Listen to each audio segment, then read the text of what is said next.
Chapter 1048. However, even with the convenience of trading with the great world of God, President Krebs still had to pay a hefty price to obtain the alchemy-inscribed weapons and equipment. Not only did he have to pay the price of trading with the great world of God, but he also had to greet the other financial groups that had the right to trade with Planet Warstar.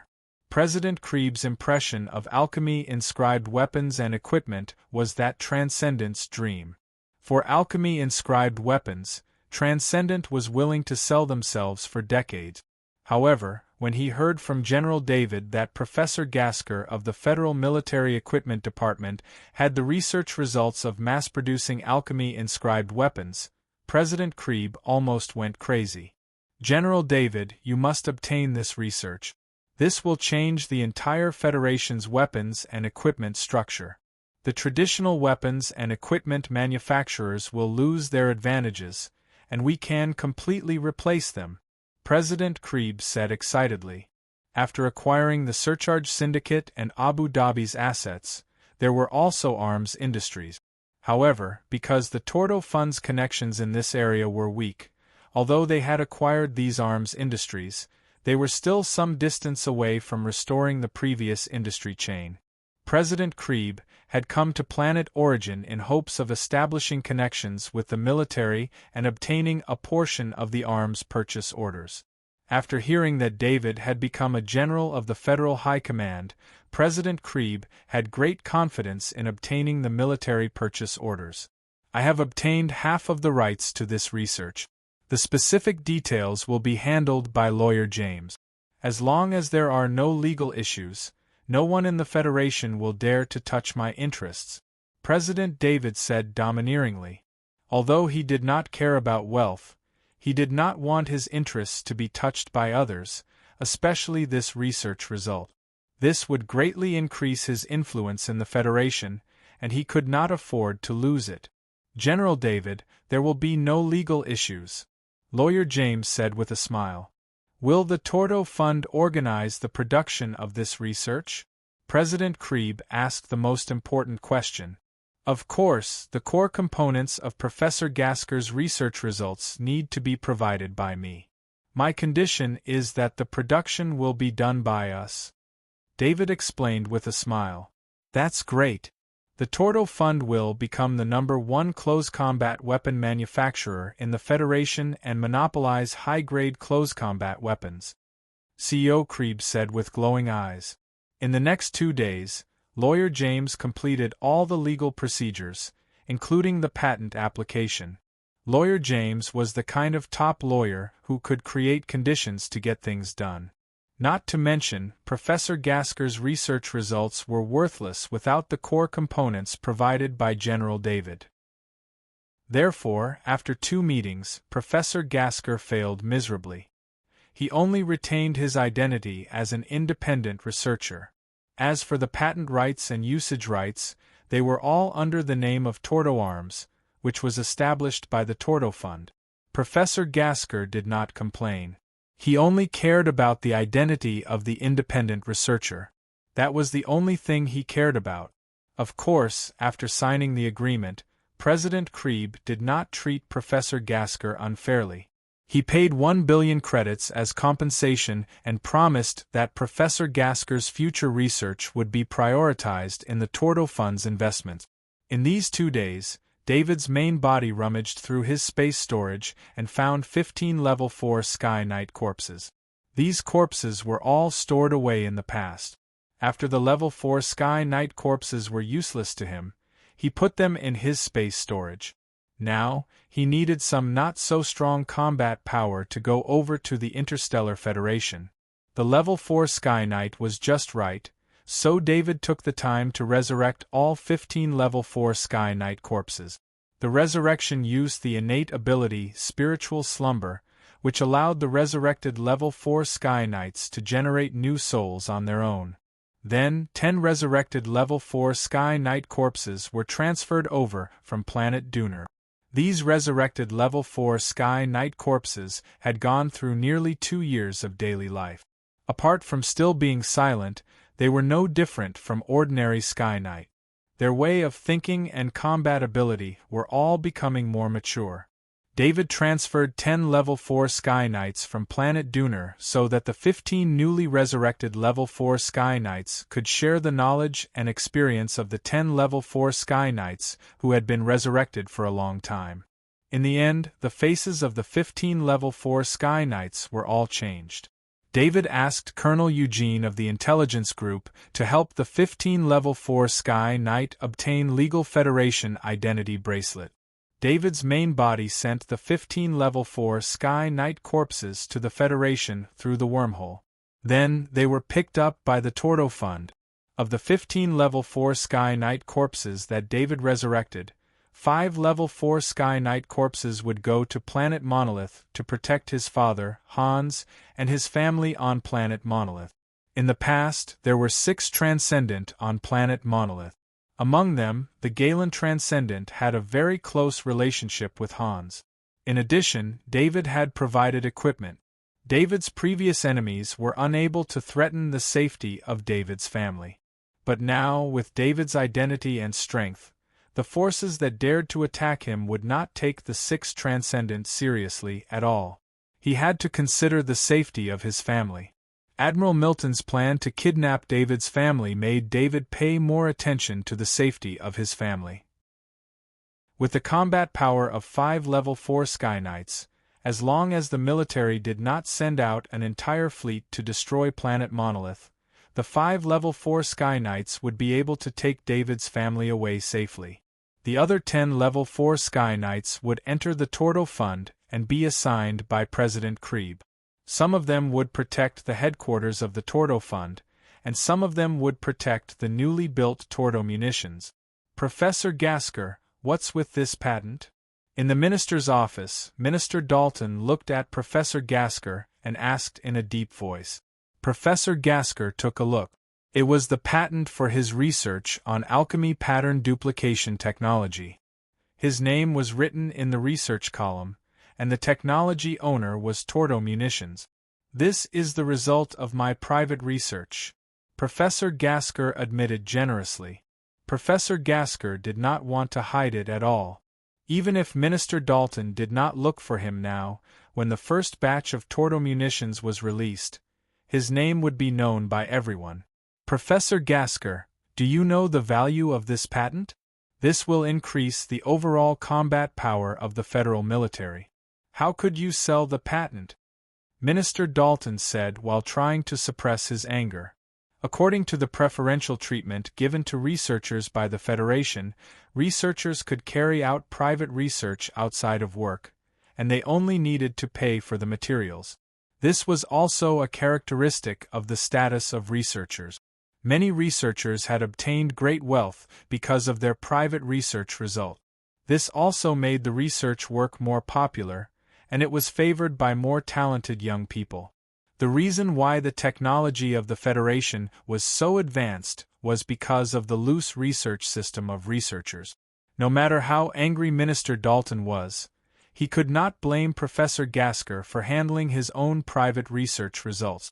Minister Dalton, this research result is not as important as you think. If General David did not appear and ask the Grand Alchemist of the Great World of God for the Core Alchemy Circle, this research result would only be a paper result. It has no practical use at all.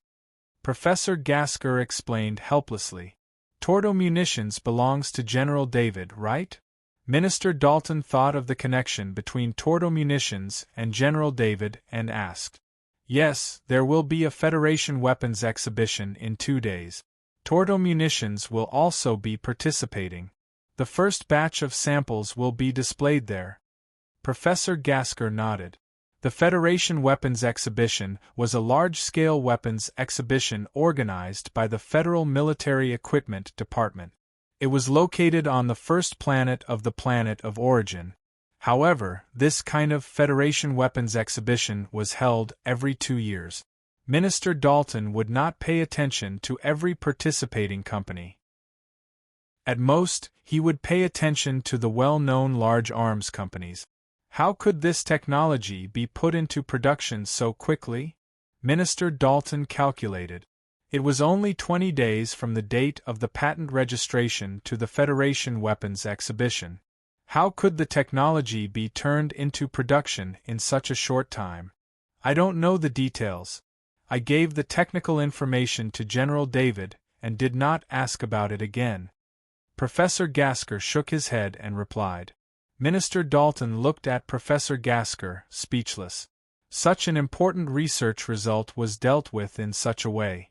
If he had known about this result earlier, at least the Federation's equipment department would have a share of the profits. Now they could only watch. Come with me to see General David.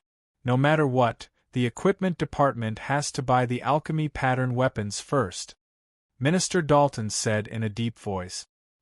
He only hoped that General David would consider the equipment department for the sake of Professor Gasker and sell most of the alchemy pattern weapons to them. David was not in his office at the moment. He was not even in the Federal High Command. He was in a villa on the planet of origin. This was originally Abu Dhabi's property. David had bought it for 1 credit. On the planet of origin, which was the political center of the Federation, the value of such a villa was unimaginable. It was not something that could be measured by credits because no one on the planet of origin would sell such a villa. Each villa had a history of thousands of years. At least, there had not been a new villa like this in the last 1,000 years. This was now David's temporary residence on the planet of origin. It also had another purpose. The Erdo Arms production workshop was on the 3rd floor of this villa. David was visiting the workshop with President Krieb and Lawyer James. It was called a workshop, but in fact there were only 10 production lines and dozens of robots. The 10 production lines only occupied a corner of the 3rd floor. This was because the production lines were too simple. The biggest one was a super server which was used to process data. Each of the 10 production lines was only 5 meters long and 1 meter wide. President Krieb, the weapons this time are all provided by me. I hope that the Tordo Fund can produce weapons as soon as possible. Don't let other financial groups block the raw materials, David said in a deep voice. In order to participate in this Federation weapon exhibition, David's original body had cleared out some useless garbage when he was cleaning up the space items. He had also taken out a large number of materials as the reserve materials for the Erdo arms.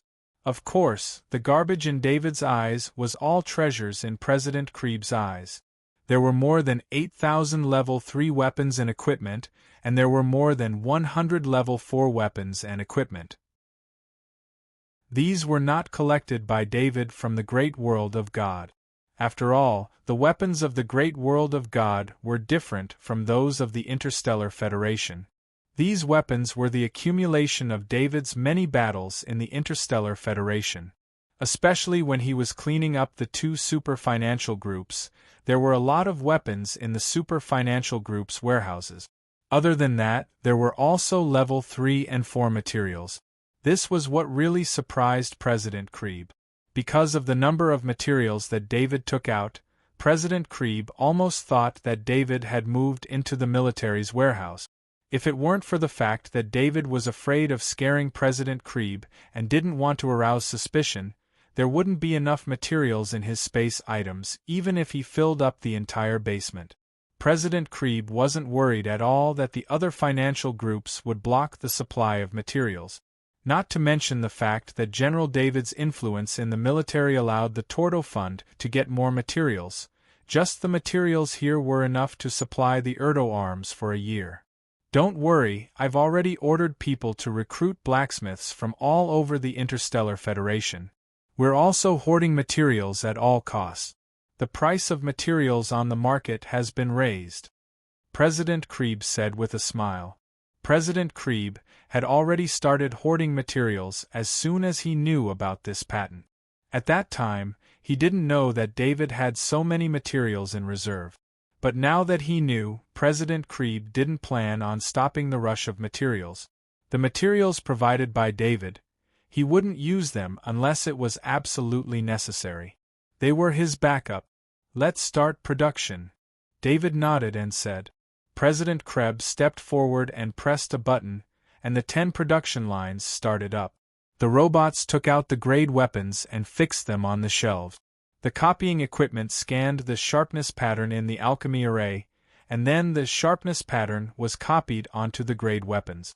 The process seemed simple, but in fact, it required Professor Gasker's special algorithm and special energy equipment to transfer the energy of the alchemy pattern. The first batch of 10 Level 3 weapons was sent to the side by the robot. President Krebs stepped forward and took one to check. David also walked over.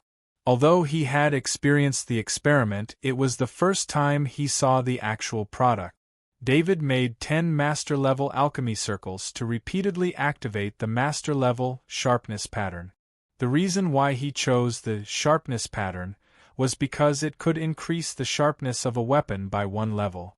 In other words, this level 3 weapon could be as sharp as a level 4 weapon for a few seconds when the sharpness pattern was activated in battle. Chapter 1049. The 10 production lines took nearly 2 hours to complete the production for the day. This time, because David had provided the weapons, all of them were Tier 3 weapons.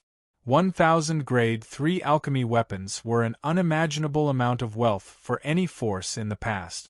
Even a top financial group would not have more than 10 alchemy weapons, let alone 1,000 Grade 3 alchemy weapons. Looking at the 1,000 Grade 3 alchemy weapons, Krebs' heartbeat sped up. Owning in theory and seeing in real life were two different things. You will be in charge of this from now on. Every customer who buys an alchemy weapon has to sign a non-reselling agreement. I will have to trouble Lawyer James for this. David saw that the production was stable, so he did not plan to stay any longer. Hordo Arms would monopolize the alchemy weapons industry.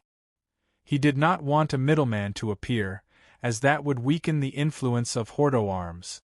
As for whether the customers were willing to sign the agreement, neither David nor Krebs thought about it. The advantage of monopolizing a business was that the seller had the final say. Yes, General David. Krebs calmed down and replied loudly. Krebs knew one thing. In the Federation Equipment Exhibition 2 days later, he and Hordo Arms would become the leaders of the close-range weapons industry in the Federation. They would be the kind of leaders that no one could follow. David looked at the production base again. In the future, it would only be open for less than 2 hours a day. After producing 1,000 Grade 3 alchemy weapons, it would stop. This was also the reason why the production base was located in this villa.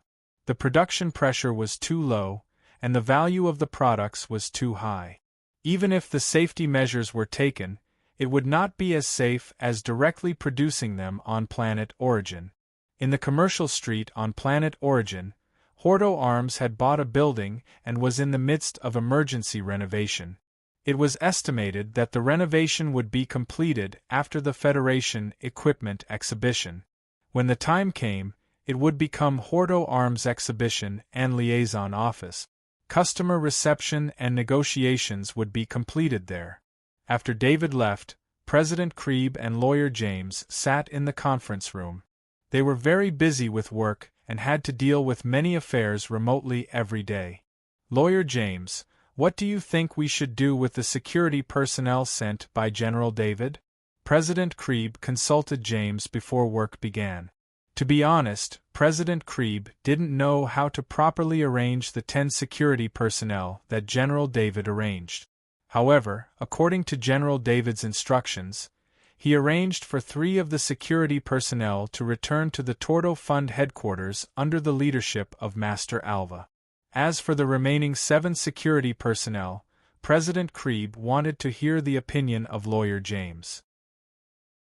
President Krebs didn't know if these security personnel were sent by General David to monitor them. In his opinion, at General David's level, even if General David didn't trust them, it was normal for him to send trusted personnel to monitor them. President Krebs, you think too much. General David said that these are security personnel, so they are security personnel. They are responsible for protecting us.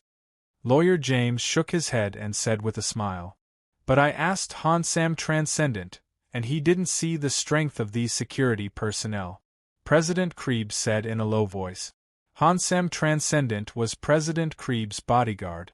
As the manager of a top financial group in the Federation, there was a full-time Transcendent bodyguard responsible for his safety. That's very simple. Let Hansam Transcendent fight with one of the security personnel. Won't we find out? Lawyer James said very directly. Since you have the same idea, let's give it a try. President Krebs smiled and immediately nodded in agreement. You really think too much. Lawyer James shook his head with a smile and pointed at President Krebs. He could tell that President Krebs deliberately wanted him to talk about the competition to avoid offending General David's security personnel. After all, these security personnel were General David's confidants.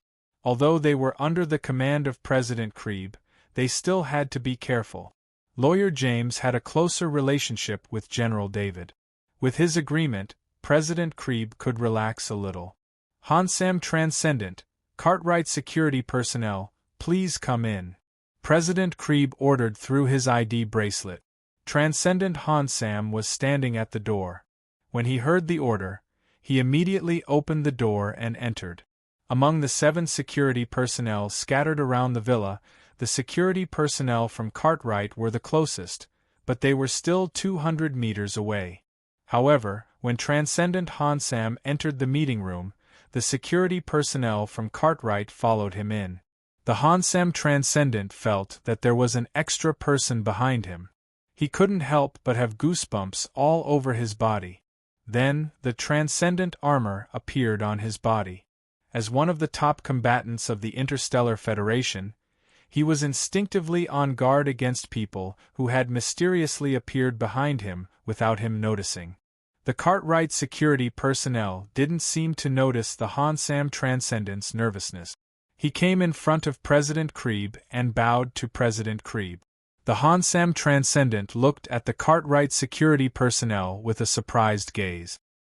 He had sensed all 7 security personnel and didn't sense any combat power. They weren't Kaji or Transcendent. But why did the Cartwright security personnel give him such a strange feeling? He realized that he was too nervous. After a long sigh of relief, he put away the Transcendent armor. Cartwright security personnel, I have discussed with Lawyer James.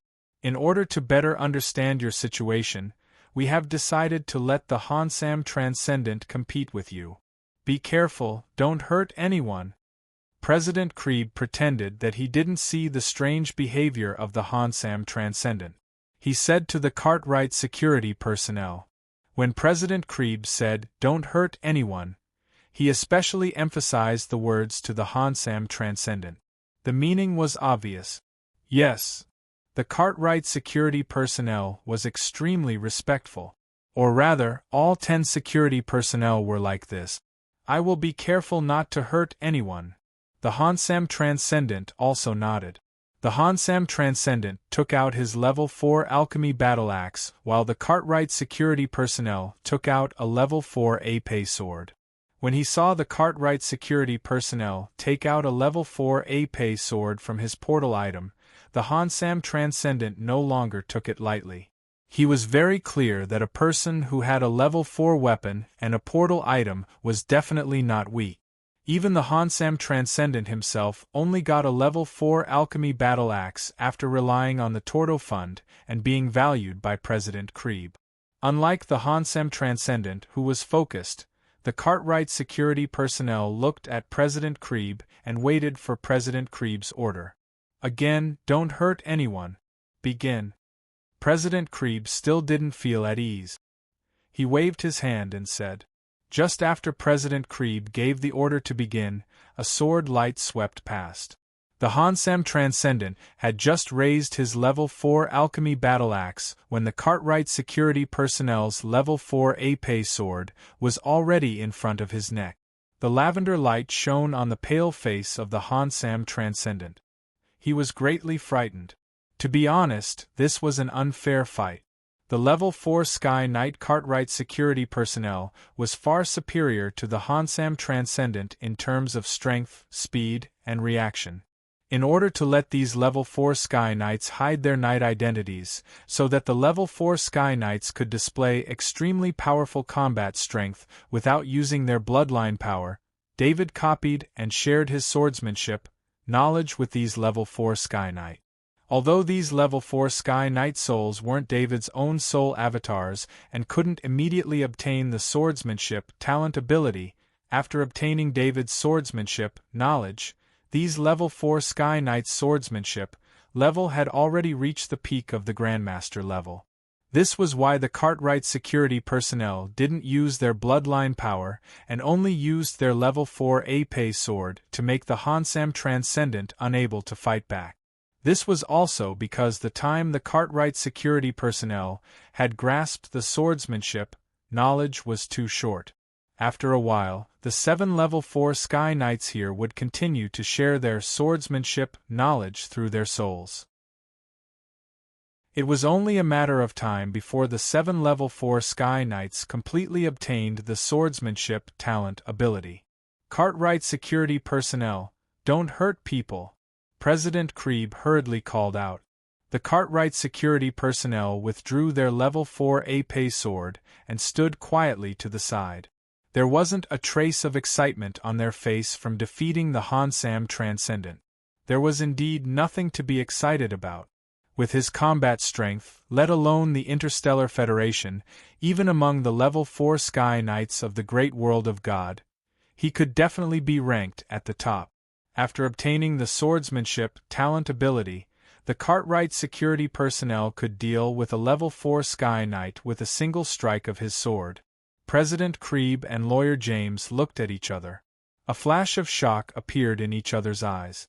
What kind of monster did General David send? It was too wasteful to send someone with this kind of strength to be a security personnel. President Krieb couldn't help but feel ashamed of his previous thoughts. He thought that General David arranged this group of security personnel to monitor him, but he didn't deserve to be monitored by such a powerful combat strength. Cartwright security personnel, you will be responsible for protecting Lawyer James from now on, President Krieb thought and said. Yes. The Cartwright security personnel agreed without hesitation. Lawyer James was also very satisfied. He was also an important executive of the Tordo Fund. With the protection of such a powerful person, he didn't have to worry about his safety. Transcendent Hansam, you will still be responsible for external security, President Krieb continued. President Krieb also saw that the 7 security personnel, including the Cartwright security personnel, weren't good with word. They could fight or protect in close combat, but it would be difficult for them to communicate with people. In addition, the Transcendent Hansam also needed to be appeased, which was why President Krieb made such a decision. Yes, President. Transcendent Hansam bowed. He was very satisfied with the current treatment, especially since the Tordo Fund was obviously still improving. He didn't want to give up such a good job. Cartwright security personnel, are all your colleagues as strong as you? President Krieb asked in the end, still a little worried. Yes. The Cartwright security personnel's answer was concise and affirmative. President Krieb also chose a security personnel to protect himself, and the other 5 security personnel were responsible for the safety of the villa. David returned to the Federal High Command. He didn't have any specific work arrangements, and he occupied a large office space, so his place was particularly quiet. However, when he arrived at the door of the office, he saw Department Minister Dalton and Professor Gasker waiting for him in the lounge outside. Adjutant Cyril, why didn't you inform me that Department Minister Dalton was coming? David said with slight blame. Department Minister Dalton came over with a smile and said, Don't blame Adjutant Cyril. I asked for it. It's rare to sit here so I could rest while waiting for you. David didn't really blame Adjutant Cyril. He also understood that Adjutant Cyril wouldn't neglect his duties.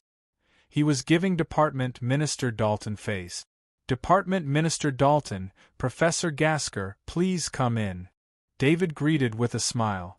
They sat on the sofa in the office, and Adjutant Cyril served them drink. I heard that General David and Professor Gasker have jointly completed the research on duplicating alchemy patterns, and the results have been converted into products. They're going to participate in the equipment exhibition in 2 days. What's the current situation? Department Minister Dalton didn't go for a drink. He had drunk enough when he was sitting outside, so he couldn't wait to ask. This obviously involved the secrets of Gasker Arms. However, Department Minister Dalton's identity was special. David had this research in his hands, so there was no way he wouldn't cooperate with the military. Currently, the first batch of alchemy pattern weapons has been produced. A small number of them will be sent to the equipment exhibition of the Federation. David replied with a smile. How about mass production? Does it meet the requirements? What's the difference between it and the laboratory products? Professor Gasker asked excitedly before Department Minister Dalton could answer. Ever since Professor Gasker gave the technical information of alchemy pattern duplication to David, he didn't participate in the follow-up specific matters. Alchemy pattern duplication technology was like Professor Gasker's child. Now that this child had really succeeded and could achieve mass production, it was only a matter of time before he became the most famous researcher in the Federation. Everything is fine. It's no different from the data you got in the lab. I used the Grandmaster level sharpness pattern to make an alchemy pattern weapon. It's enough to increase the sharpness of a level 1 to 3 weapon by 1 level. Even a level 4 weapon's sharpness can be greatly increased. David explained with a smile. Professor Gasker's information was very complete. David spent some time to reconstruct the blueprint of the production line, and the technicians of the Torto Fund assembled the production line according to the blueprint. Chapter 1050. If it's possible, can I visit the production base? Professor Gasker looked at David with an expectant gaze. Professor Gasker knew that his request was a bit excessive. Such an important production base naturally required a high level of security. If Professor Gasker was a member of the Torto Fund, he could enter, but he was a researcher from the Federal Military Equipment Department. He had no right to ask for anything. David didn't reject Professor Gasker's request and said with a smile, "You can contact Lawyer James. As long as you sign the confidentiality agreement, he will arrange for you to visit." The production base was on planet Origin. Even without the protection of a level 4 Sky Knight, very few people would dare to invade such a high-security mansion. General David, can I know the production scale? Minister Dalton continued to ask. The current production scale is 1,000 alchemy pattern weapons per day, David said honestly. Minister Dalton was stunned. This production rate was beyond his imagination. In his mind, the batch that was mentioned before was at most a few dozen pieces per day, and that was already an extremely large output. In the great world of God, alchemists also needed to cooperate with blacksmiths to make alchemy pattern weapons. Without the support of blacksmiths from the great world of God, it was almost impossible to increase the production. What Minister Dalton didn't know was that David himself was a Grandmaster blacksmith. Although David's main body had the knowledge, as long as David's mind was focused on the clone, he would be able to obtain the knowledge of a Grandmaster blacksmith from the main body. With a Grandmaster blacksmith, like David participating in the design of the production line, the fusion of alchemy patterns and weapons was not a big problem. It was very easy to solve. In fact, if anyone else in the Interstellar Federation received Professor Gasker's alchemy pattern duplication technology and also had a Grandmaster-level alchemy pattern, they would not be able to achieve mass production without a lot of research. It wasn't that no researchers had thought of this path before, but none of them were like Professor Gasker, who had met a Grandmaster blacksmith like David. General David, my equipment department wants 2/3 of the production. Minister Dalton requested. Minister Dalton knew that from now on, the weapons used by the Transcendent and Kaji of the Federation would be greatly improved. With General David's production, supplying all the Transcendent would not be a problem. After a while, Kaji's elite Kaji would be able to equip half of them. However, Minister Dalton didn't want too many alchemy-patterned weapons among the civilians. These weapons were the best choice for the front lines, and the front lines were the Federation Army. Minister Dalton, I'm not good at negotiations, but 2/3 of the production is impossible. The military can have the order, but we need to negotiate a quantity that both sides are satisfied with. Also, the equipment department must meet my conditions, David said in a deep voice. Minister Dalton was delighted. Asking for 2/3 of the production was actually a negotiation tactic. Now, as long as General David was willing to negotiate, the military's order would not be a problem. What are your conditions? Minister Dalton asked. When the equipment department is equipped with an alchemy pattern weapon, the Transcendent Arms has the right to ask for a ban on supplying it to certain armies. This must be written in the contract, David said with a smile. Minister Dalton paused for a moment, but he immediately understood what David was thinking. He wanted to use the alchemy pattern weapon distribution rights to increase his own influence. As long as he controlled the distribution rights, no one in the military would be able to go against General David. Just think about it. If a certain force in the military didn't get the alchemy pattern weapon, then the Transcendent and elite soldiers of that force would naturally have a change in heart. It wouldn't be strange for them to change camp. I agree. Every time the equipment department distributes an alchemy pattern weapon, we will send a proposal to the Transcendent Arms. We will only distribute it after Transcendent Arms agrees. Minister Dalton agreed after thinking it through. Minister Dalton left David's office and immediately went to Grand Marshal Andre. 2 days later, David sat in the cockpit of a small battleship. This battleship was Grand Marshal Andre's ride. It was used for short-distance flights. This small battleship was filled with stars. There were more than 10 admirals, and they were all accompanying Grand Marshal Andre to the Federation Equipment Exhibition. 2 days ago, Grand Marshal Andre suddenly arranged this visit. This also raised the standard of the Federation Equipment Exhibition a lot. In the past, in the Federation Equipment Exhibition that was held every 2 years, at most Minister Dalton, the Minister of the Equipment Department, would go to the exhibition. The Equipment Department was the department that purchased the military equipment. Due to the special nature of the Equipment Department, it had always been under the personal management of Grand Marshal Andre.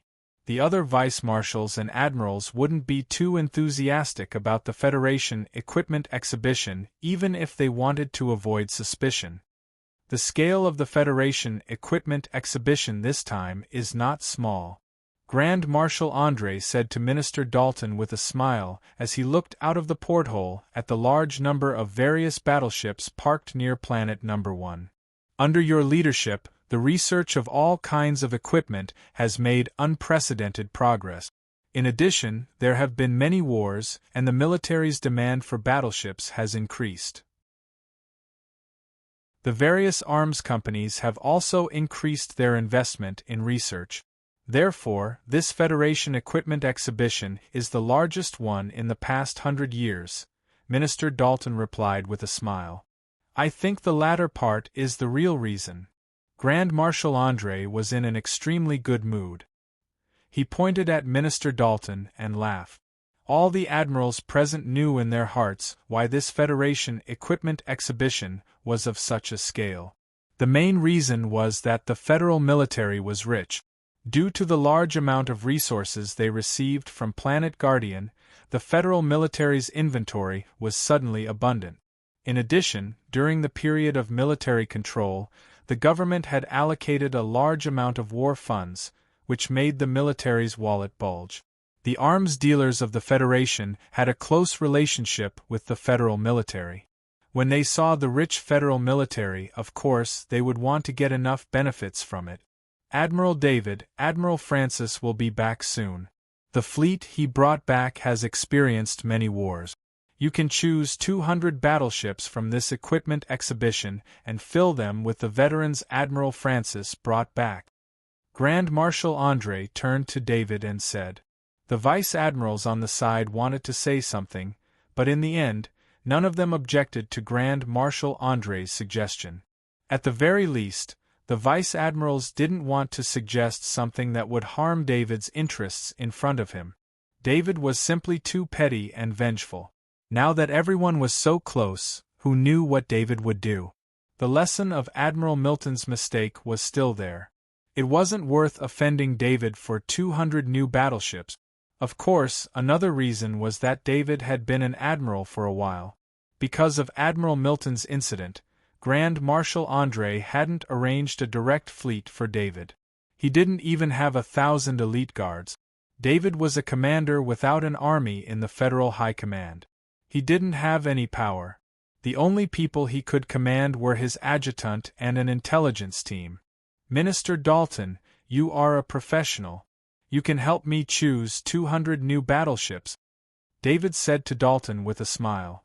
Thank you for your trust, Admiral David. I will personally choose 200 new battleships for you. Dalton naturally wouldn't reject and agreed with a smile. Their exchange made the eyes of all the admirals present shine. Although Admiral David and Dalton were both under Grand Marshal André's command, when did Admiral David and Dalton have such a good relationship? As they were talking, the small battleship landed on Planet Number 1. Today, the entire surface of Planet Number 1 was covered with all kinds of weapons and equipment of various sizes. Grand Marshal André and a group of admirals couldn't visit all of Planet Number 1. They visited the main venue on Planet Number 1. The main venue was a temporary giant building.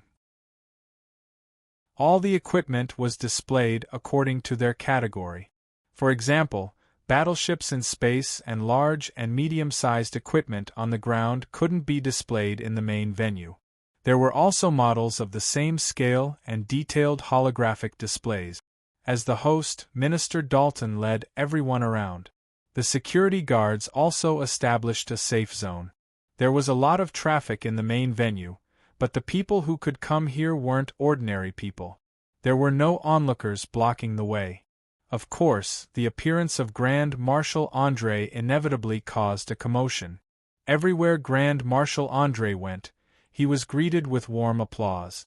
Hey, this Tordo Arms booth isn't Admiral David's property, is it? Deputy Commander Charlie looked at the booth in front of him and couldn't help but be surprised. Admiral David, don't tell me you used Minister Dalton's connections to get this booth. Admiral Ivan looked at the booth and said jokingly. The admirals here naturally knew about the Tordo Fund in David's hands, as well as the part of the arms industry that had been annexed a while ago. After President Krieb took over the arms industry, he found that he couldn't open the door to military procurement. A large part of the reason was the tactics of the admirals here.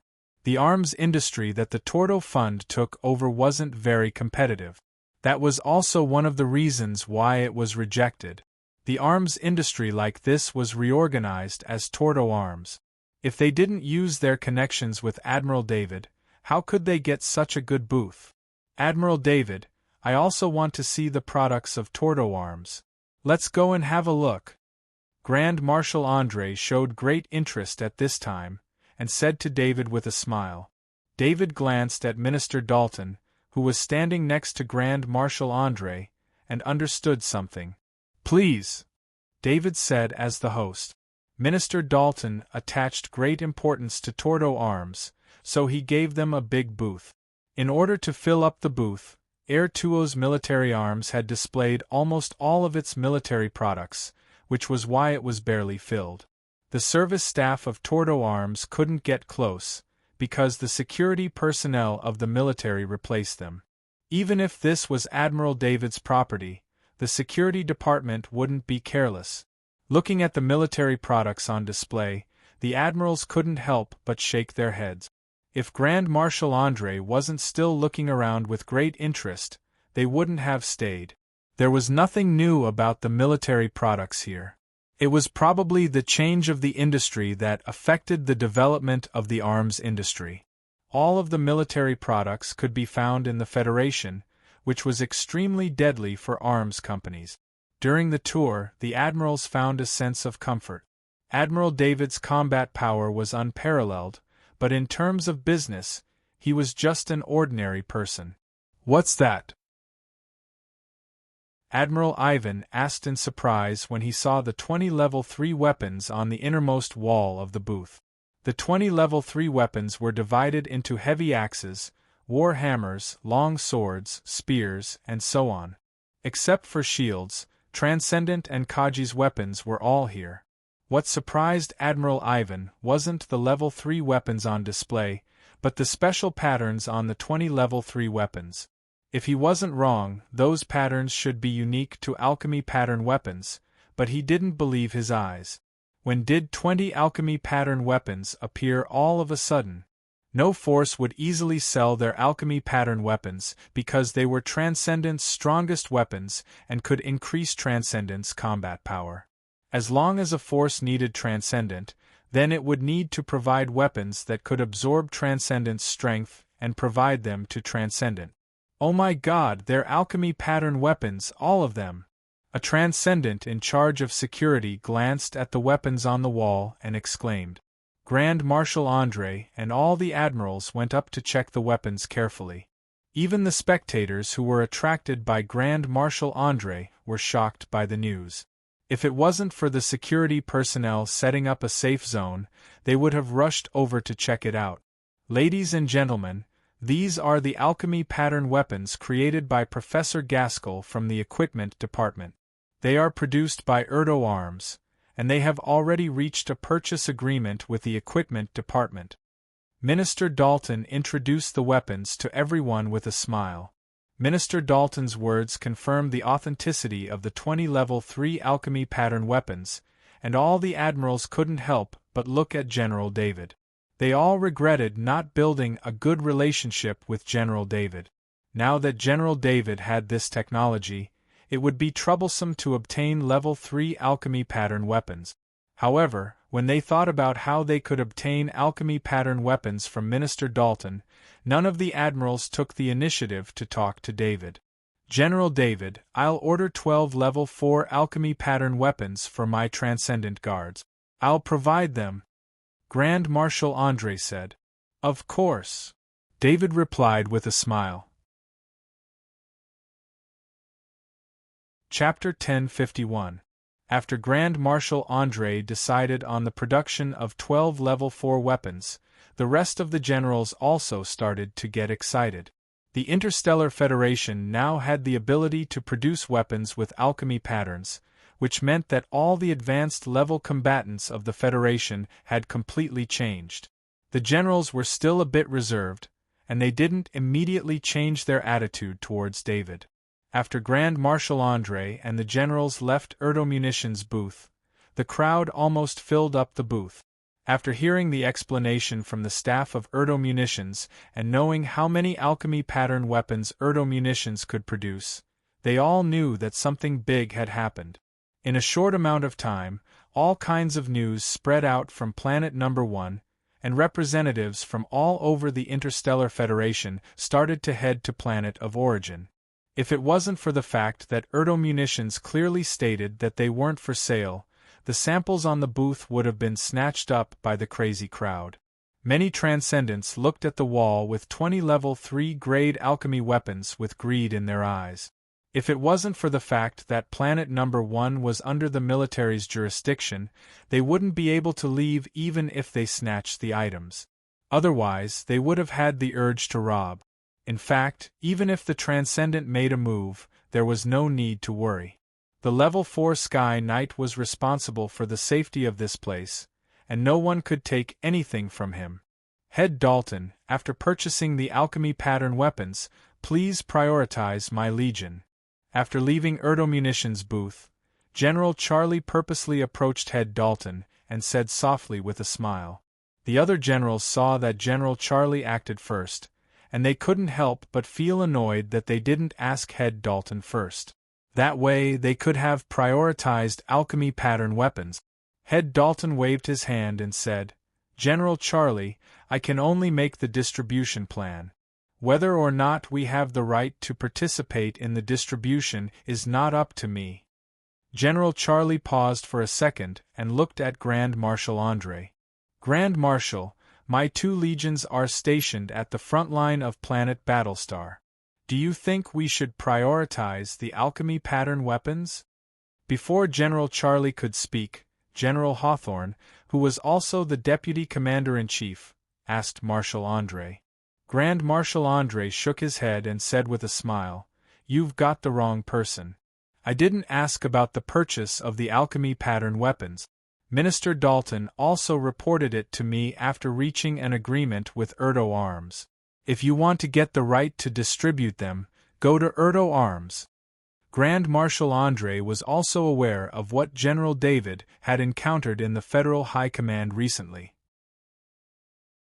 Although General David's actions were overly aggressive and cruel to the enemy, General David was still one of Andre's men at the end of the day. The fact that a bunch of veteran deputy commanders and generals were alienating and isolating General David made Andre very uncomfortable. Grand Marshal Andre also felt that General David's recent performance was very good. He didn't fight for power, nor did he scheme against others. He didn't even care about being isolated. Under these circumstances, he still considered the Interstellar Federation and completed the mass production of the alchemy pattern duplication that had troubled many generations of researchers. Grand Marshal Andre had his own intelligence network. According to what he knew, Professor Gasker had made a breakthrough in the alchemy pattern duplication technology a long time ago. Professor Gasker had always wanted to turn this technology into a practical product.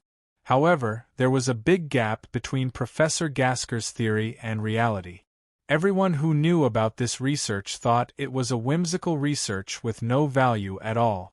Grand Marshal Andre was also very surprised when he received Minister Dalton's report. After analyzing the information, he came to a conclusion. General David took advantage of his relationship with the great world of God. Using Professor Gasker's research results, he asked the great world of God's alchemy grandmaster to perfect the alchemy pattern duplication technology, making it a perfect technology that could be mass-produced. It was unknown what kind of contribution Admiral David himself had made, but it was enough for him to do so. Therefore, when Minister Dalton said that General David wanted to have the right to decide the distribution of the alchemy pattern weapons in the military, Grand Marshal Andre agreed. Originally, the distribution of these sensitive weapons was decided by Grand Marshal Andre. General David had the right to distribute the alchemy pattern weapons, so he could establish his own connections within the Federal High Command. He would not continue to be isolated. Anyway, no matter what, the alchemy weapon would increase the combat power of the Federation. If it wasn't for the fact that General David didn't want to be honored in this matter, Grand Marshal Andre would have wanted to award General David a research medal. General Hawthorne, General Charlie, and the other generals looked at each other. What did he mean by looking for Tordo Arms? Wasn't Tordo Arms just a branch of the Tordo Fund? Who did the Tordo Fund belong to? The generals looked at General David, who had been silent the whole time. They realized that they had underestimated General David. Grand Marshal Andre received the report from Jickwell's adjutant and waved his hand with a smile. "General Francis is back. Let's go back to the Federal High Command." Grand Marshal Andre came to the Federation Equipment Exhibition because he wanted to see the alchemy pattern weapons that would change the power of the Federation with his own eyes. Grand Marshal Andre looked at the time on his bracelet and ordered Jickwell's adjutant, "Inform all the officers above Lieutenant General in the Federal High Command to gather at the Federal High Command Square before 4 o'clock. I need to give General Francis the warmest welcome." David sat back on the small battleship. He suddenly realized that he was surrounded by many vice-generals, and they were trying to find something to talk about from time to time. In the past, no one was willing to get close to him, so he couldn't accept the enthusiasm of the generals. General David, take a look at the information of these battleships. If you see something you like, just pick it. I'll take care of the follow-up for you. Minister Dalton said with a smile. David remembered that this was Grand Marshal André's arrangement, so he started to check. Why is there a battleship in this document? David turned to the first page and noticed that something was wrong. He turned around and asked. Battleships were the largest and most powerful battleship in the Federation's space battleship system other than aircraft carriers. There were not many battleships in any space fleet. Battleships were extremely expensive to build, and they were usually used as the flagship of a medium-sized fleet. In other words, one battleship in 1,000 battleships was the ratio. A battleship like this would not be chosen by a general's fleet. First, it was unnecessary. Second, the military budget did not allow for this kind of expenditure. This is Dopu Arms, Mia Financial Group, Riemann Financial Group, Lendl Financial Group, and Orm Financial Group. They heard that you wanted to buy battleships as your direct battleship, so they each took out 2 battleships and sold them to you at a friendly price, Minister Dalton said with a smile. If you wait a few more days, I think all 200 of your direct battleships will be replaced with battleships. General Hawthorne said jokingly. Of course, General Hawthorne did not mean to mock David at all. Instead, he tried his best to make it seem like he was very familiar with him. Although it was a joke, the truth was more or less the same. The news that Dopu Arms could mass-produce alchemy rune weapons had just spread out, and 5 forces immediately responded. The so-called friendly price meant that they were giving away half of the goods. David saw the price of the battleship. It was even lower than some corvette. Then let's wait a little longer, Grand Marshal.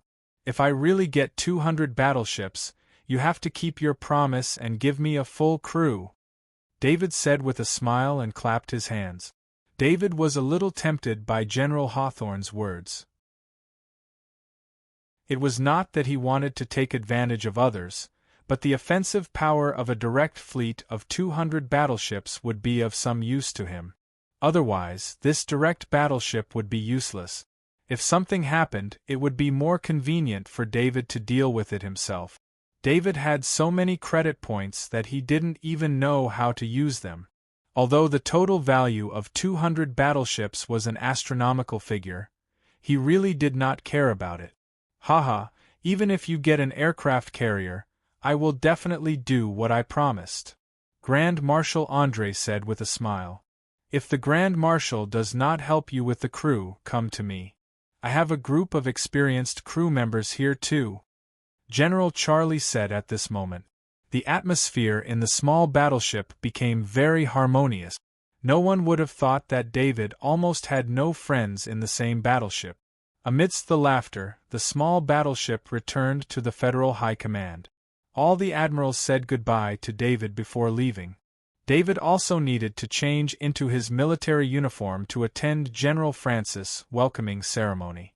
As soon as David returned to his office, Cyril's adjutant came over and reported, "General, there are 53 people here who want to meet with you. How do you want to deal with them?" Cyril's adjutant was completely dumbfounded at this moment. General David was not valued in the Federal High Command. He did not even have any real power. As an adjutant, he was also greatly affected. In the Federal High Command, he did not have much contact with his former friends. However, today, one after another, news came like crazy. Every one of these 53 people was not simple. Some were representatives of large financial groups, some were powerful transcendent, some were high-ranking officials in the star field, and some were high-ranking military officers. Almost all the top organizations in the Interstellar Federation sent a meeting request at the same time. General David did not have many friends, and there were even fewer people who could contact him through his identification bracelet. As such, Cyril's adjutant was the only way to contact General David. This was to contact General David. What Cyril's adjutant did not mention was that many people he was not familiar with had also sent him messages at this time, requesting to meet with him. Cyril's adjutant had always been a marginal adjutant that no one cared about, but now, he had become a hot topic. David waved his hand without any hesitation and said, "Reject all of them. If anyone wants to meet me in the future, I'll deal with them all the same." Cyril's adjutant was a little concerned and asked, "Won't we offend them?" "Offend them? They wouldn't dare." David shook his head with a smile. David changed into his military uniform and saw that it was about time, so he left his office. General David. Along the way, all of the military officers greeted David in a friendly manner. When David arrived at the plaza, there were already over 50 generals present. He did not know that the Federal High Command had so many lieutenant generals and above. Grand Marshal André saw David, and waved his hand with a smile as he said, "General David, come here." David made his way over, and all of the generals made way for him with smiles on their faces. It was as if he had become the most popular person in the Federal High Command in just a day. Grand Marshal André pointed to his side and said, "You've fought alongside General Francis before, so you'll be by my side this time. Let's welcome General Francis back together." David stood in a very conspicuous position among the lieutenant generals, but none of the generals had any objections. A landing ship appeared in the sky, and quickly landed in the plaza. General Francis was the first to disembark from the landing ship, followed by his 6 subordinates. Grand Marshal General Francis has completed the defense mission of the great world of God. Reporting to you. General Francis saluted excitedly when he saw the scale of the welcoming ceremony.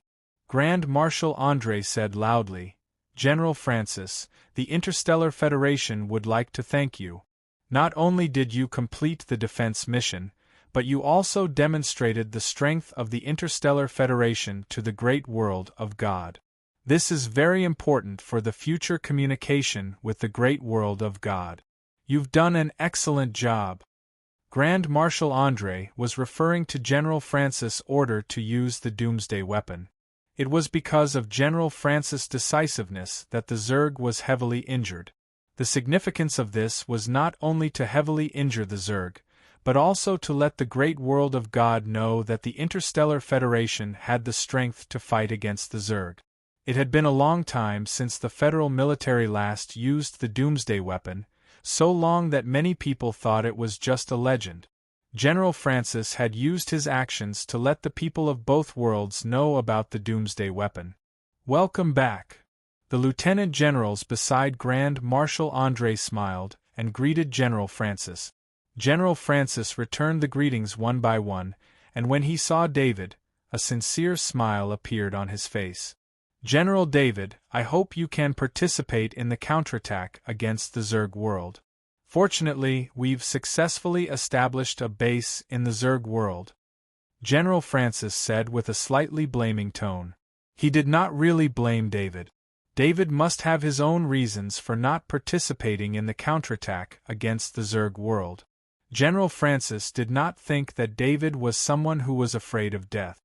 He had fought alongside David before, and their relationship was at a level where they could speak freely. "General Francis, General David has more important matters to attend to in the Federation. He doesn't have time to participate in the counterattack against the Zerg world," General Charlie explained for David before David said anything. Chapter 1052.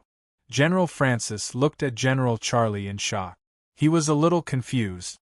As far as he knew, General David was not doing well in the Federal High Command. Especially after General Milton was killed, General David was in a difficult situation. General Francis wanted to introduce General David to his friends so that General David would not be ostracized too much in the Federal High Command. However, He never would have thought that General Charlie would help David speak up. Yes, General David has been busy with the Federation's overall combat power, General Hawthorne said. General Francis saw the kindness of the deputy commanders towards General David.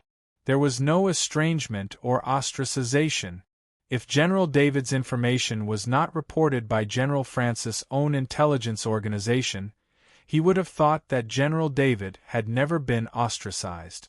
General Francis did not receive the latest news because he was close to planet origin, so he did not know about the Erdo arms.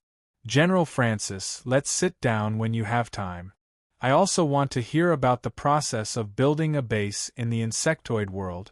David knew that General Francis did not mean any harm, so he invited him with a smile. Behind General Francis, the 6 generals looked at David as if they were looking at their own religion. Unlike these officers in the Federal High Command, only soldiers who had participated in the war against the insectoids would understand how powerful General David was. This was something that the officers in the Federal High Command could not understand. General David was the god of war among the soldiers who had participated in the war. General Francis, let's go to the conference room for a meeting. There will be a welcome party for you tonight. Let's go together after the meeting, Grand Marshal André said with a smile. Speaking of the meeting, the faces of all the generals present became tense. They were all waiting for General Francis to come back for the meeting to select the deputy commander. David could not stand the enthusiasm of the officers beside him. He went straight back to his office. At this time, he was grateful that Grand Marshal André had chosen this office area for him. No one could disturb him here. On the other side, Grand Marshal André sat at the head of the conference room. The 7 deputy marshals, including General Francis, sat in their respective seats. The other 3 deputy marshals who were not in the command center participated in the meeting through projection. General Francis is back. Today, a general will be elected to fill the vacant position of deputy commander. According to the previous rules, each deputy commander can only choose 2 candidates. The one with the highest number of votes will be promoted to the position of deputy commander. If it's a tie, I will use my voting rights, Grand Marshal André announced in a deep voice. Grand Marshal André was also waiting for General Francis to return. He regretted proposing to wait for General Francis to return before electing a deputy general. At that time, Grand Marshal André mainly wanted to show respect to General Francis and let General Francis use his voting rights on the spot. However, after Grand Marshal André announced that he was going to elect a new deputy commander, the generals of the Federal High Command started to move around. They treated people to all kinds of dinners, gave gifts, and even exchanged benefits. This made the Federal High Command very chaotic. The generals did not even have the mood to do their own work. The deputy commanders were also swaying left and right. Therefore, when Grand Marshal André waited for General Francis to return, he did not hesitate to call a meeting for the deputy commander. The candidates can only be generals of the Federal High Command. Please use your recommendation rights, Grand Marshal André continued to remind. The generals who could stay in the Federal High Command, other than David, who was too prone to causing trouble and had no interest in power, were kept by Grand Marshal André to make it easier to monitor him. The other generals had all gone through various levels of tests and accumulated experience step by step. The generals who entered the Federal High Command were either reserve officers for a sudden large-scale war like this one, or they wanted to go one step further and become the deputy commander of the Federation. They also wanted to have the qualifications to become the Grand Marshal. If the war commanded by General Francis did not achieve the expected results, then the other generals of the Federal High Command would replace him to command the war. Every general here had the qualifications and ability to do so. The meeting room became quiet. The 10 generals were all thinking and analyzing the pros and cons. Although they basically had a clear candidate before the meeting, they would not finalize the list of candidates until the last step. General Charlie thought for a while. First, he wrote down the name of one of the generals in his faction. He had to think carefully about the second name because if he did not write it well, he might be helping someone else. The other deputy commanders did the same. They all wrote down the names of the generals in their faction or on good terms with them before thinking about the next name. Among them, only General Francis wrote down General David's name first. If General David was not on the list and his subordinates found out about it, he was worried that he would lose the morale of the army due to his subordinates' crazy worship of General David. In addition, General Francis and General David had a good relationship before, so it was only right to add General David's name. General Francis wrote down General David's name and then wrote down another general he approved of. General Charlie had a smug smile on his face. He thought of someone who would not be chosen by the other deputy commanders. He chose General David. General David met the requirements of a candidate, but General David was very special. Under normal circumstances, no one would choose General David. Because of General David's qualifications, he did not have the qualifications to be the commander of a large army. Even the army he managed before was only a planet's guard force, which was far from a medium-sized army. This kind of qualifications became a huge flaw in General David's resume. Under normal circumstances, the deputy commanders would prioritize qualifications. General Charlie took advantage of this point.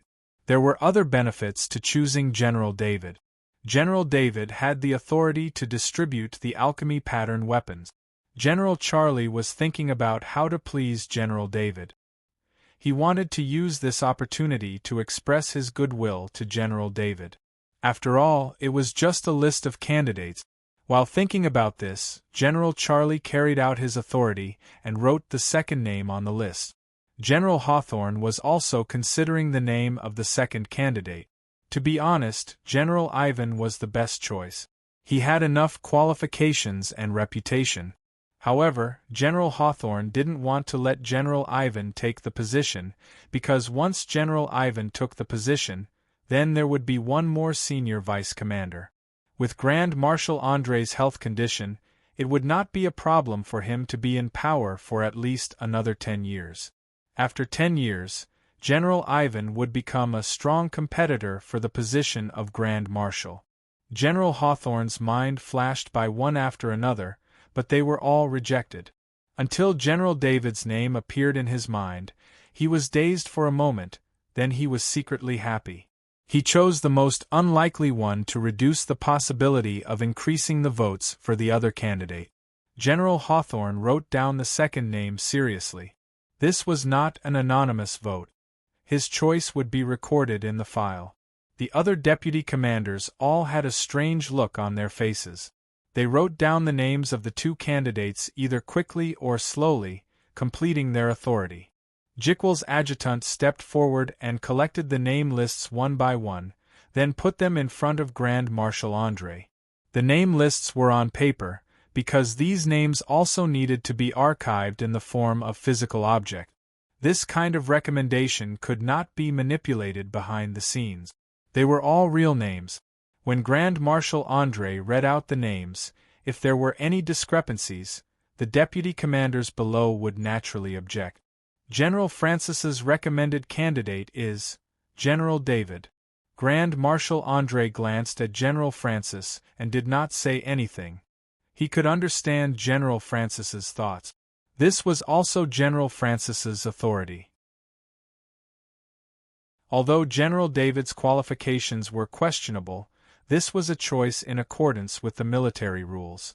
However, when Grand Marshal André read out General David's name, the expressions of the deputy commanders below changed.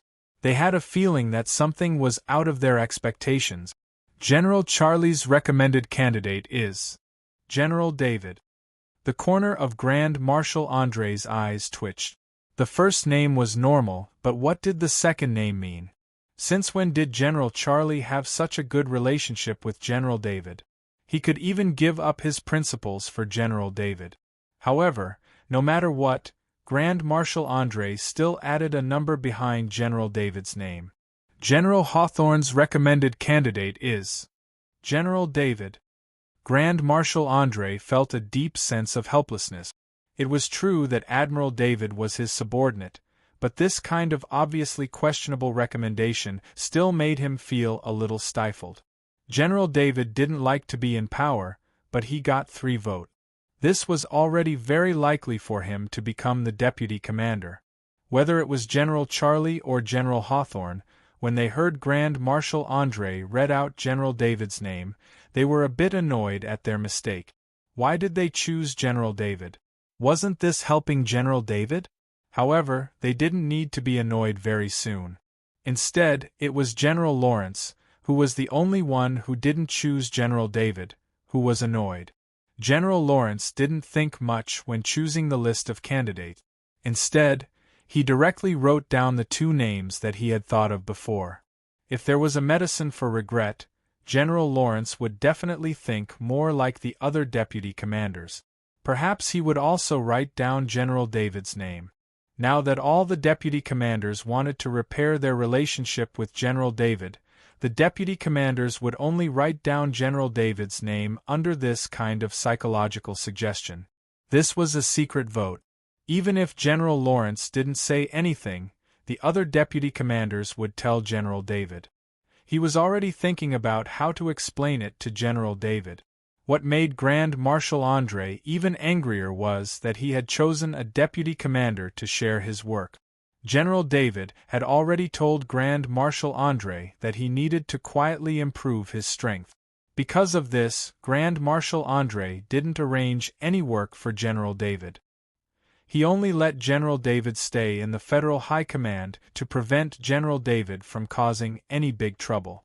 The final result is that General David received 9 votes and became the new deputy commander of the Federation. Grand Marshal André couldn't do anything. The deputy commanders below were all waiting for the result, so he could only announce it. The result was obvious. After Grand Marshal André announced the result, he saw the deputy commanders below send out messages through their identity bracelet. Grand Marshal André was sure that these deputy commanders were most likely reporting the good news to General David. David's mind crossed the 2 worlds and united with the other 4 clones in his original body to comprehend the rules of the Black Dragon's power. Recently, he had nothing to do, so he had time to let the clones in the Federation participate in the comprehension of the clones. After seeing the battle between the Black Dragon Alexis and the Titan Golden Emperor, David's comprehension of the Black Dragon's power increased a lot. He was clear about the direction of using the Black Dragon's power. In this regard, David didn't want to be unconventional. He didn't have high requirements for the strength of the clones. He only wanted them to have the combat power of a normal God-tier Black Dragon. Perhaps if other God-tiers heard his thoughts, they would laugh at him for overestimating himself. However, only he and the Black Dragon Alexis knew that his thoughts were real. This was because David's original body was currently comprehending the 2 basic rules of strength and speed. Once these 2 basic rules could form a domain, his strength when he became a God tier would be top-notch. Just as David's mind was focused, the identity bracelets of the clones in the Interstellar Federation continuously sent out signals. The level of the messages sent by the deputy commanders was too high, so the identity bracelets automatically increased the level of warning. David's mind entered the clones in the Interstellar Federation to see what had happened. Why were there so many deputy commanders sending him messages? After reading the messages, David was speechless for a moment. He had actually become the deputy commander of the Federal High Command. This was a true giant in the military. Compared to his authority when he was a general, the deputy commander held a lot of power. Every deputy commander had an army they were in charge of, including the fleets of several armies, as well as the guards of 1 or more star sectors. In the star sector the deputy commander was in charge of, if a transcendent joined the army, or if a transcendent was nurtured by the army in the star sector, they would automatically become the deputy commander's subordinates. Some deputy commanders were also in charge of important organizations in the Federation's army. Their authority was only second to Grand Marshal André.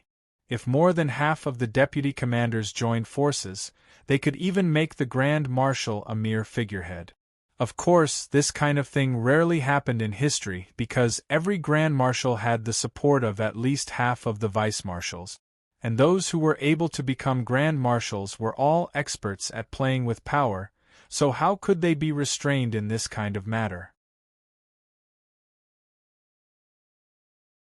Chapter 1053. The insectoid world had lost the protection of the Blade Mantis Emperor. Coupled with the previous invasion of the great world of God, the insectoid population on the planet had plummeted. If the Blade Mantis Emperor was still around, there would have been more insectoids opening wormholes to transport more insectoid. However, after the disappearance of the Blade Mantis Emperor, the insectoids, who had lost their orders, had long since stopped consuming their own spatial energy. The great world of God and the Interstellar Federation launched a joint operation codenamed Lander. The Interstellar Federation would drop krypton bombs on the insectoid planet through the wormhole. After half a day of saturation bombing, the 12 Knights of the great world of God formed a night formation and crossed the wormhole. When they arrived at Lander's planet, the first thing they saw was the ruins of the planet. The power of the explosion had wiped out all the insectoids within 30 kilometers. Even the level 5 insectoids did not want to stay in this area. Since the 12 Knights of the Temple did not appear in the field of vision of the insectoids, there was no insectoid wave. Only 3 level 5 insectoids tried to attack, but they were blocked by the 12 Knights of the Temple. The 3 level 5 insectoids saw that they could not gain any benefits, so they did not bother. The 12 Knights of the Temple were ordered to set up a defensive area. They did not pursue the level 5 insectoid. After that, the engineers of the Interstellar Federation in exoskeleton armor brought a large number of components into the wormhole and began to build the first human base on Lander's planet. This was perhaps the first human base to be built in the insectoid world. Until the base was built, the insectoids did not launch a large-scale attack. Only a few insectoids found this place and came to harass it. After the base was completed, General Francis returned to the Interstellar Federation. Due to the changes in the war situation, there was no longer a need for a large number of Federation fleets to be stationed there. Only 2 battleship brigades, 2,000 battleships, and an embassy were left behind. The Interstellar Federation's forces were no longer present. The original commander-in-chief had also been replaced by Chairman Gould. The 2 battleship brigades here would act according to Chairman Gould's orders. This was to be expected. After all, this was the great world of God. During the war, the Federation warships were the main force of the war. Naturally, the Federation warships would be commanded by the Federation generals who were more familiar with the Federation warship. Of course, the Interstellar Federation was not at a disadvantage. These 2,000 battleships were left behind to participate in the development of the insectoid world on the other side of the portal. They would be allocated spoils of war according to their contributions. Moreover, the Federation would also send a large number of elite Kaji and Transcendent to participate in the insectoid hunting mission and obtain more resources. Chairman Gould stood outside the portal. The 5 shrines had arranged this place into a plaza to facilitate the entry and exit of large equipment. He looked at the portal with a surging heart. During his term, he had led the Knight to attack the insectoid world. Although he had the help of the shrines and the Interstellar Federation, his achievements could not be denied. Chairman Gould did not hesitate and walked into the portal. In an instant the world changed. When he reappeared, he was already in a desolate area. Ordinary people could not survive here. Although there was an atmosphere, the composition of the atmosphere was far from the requirements for human survival.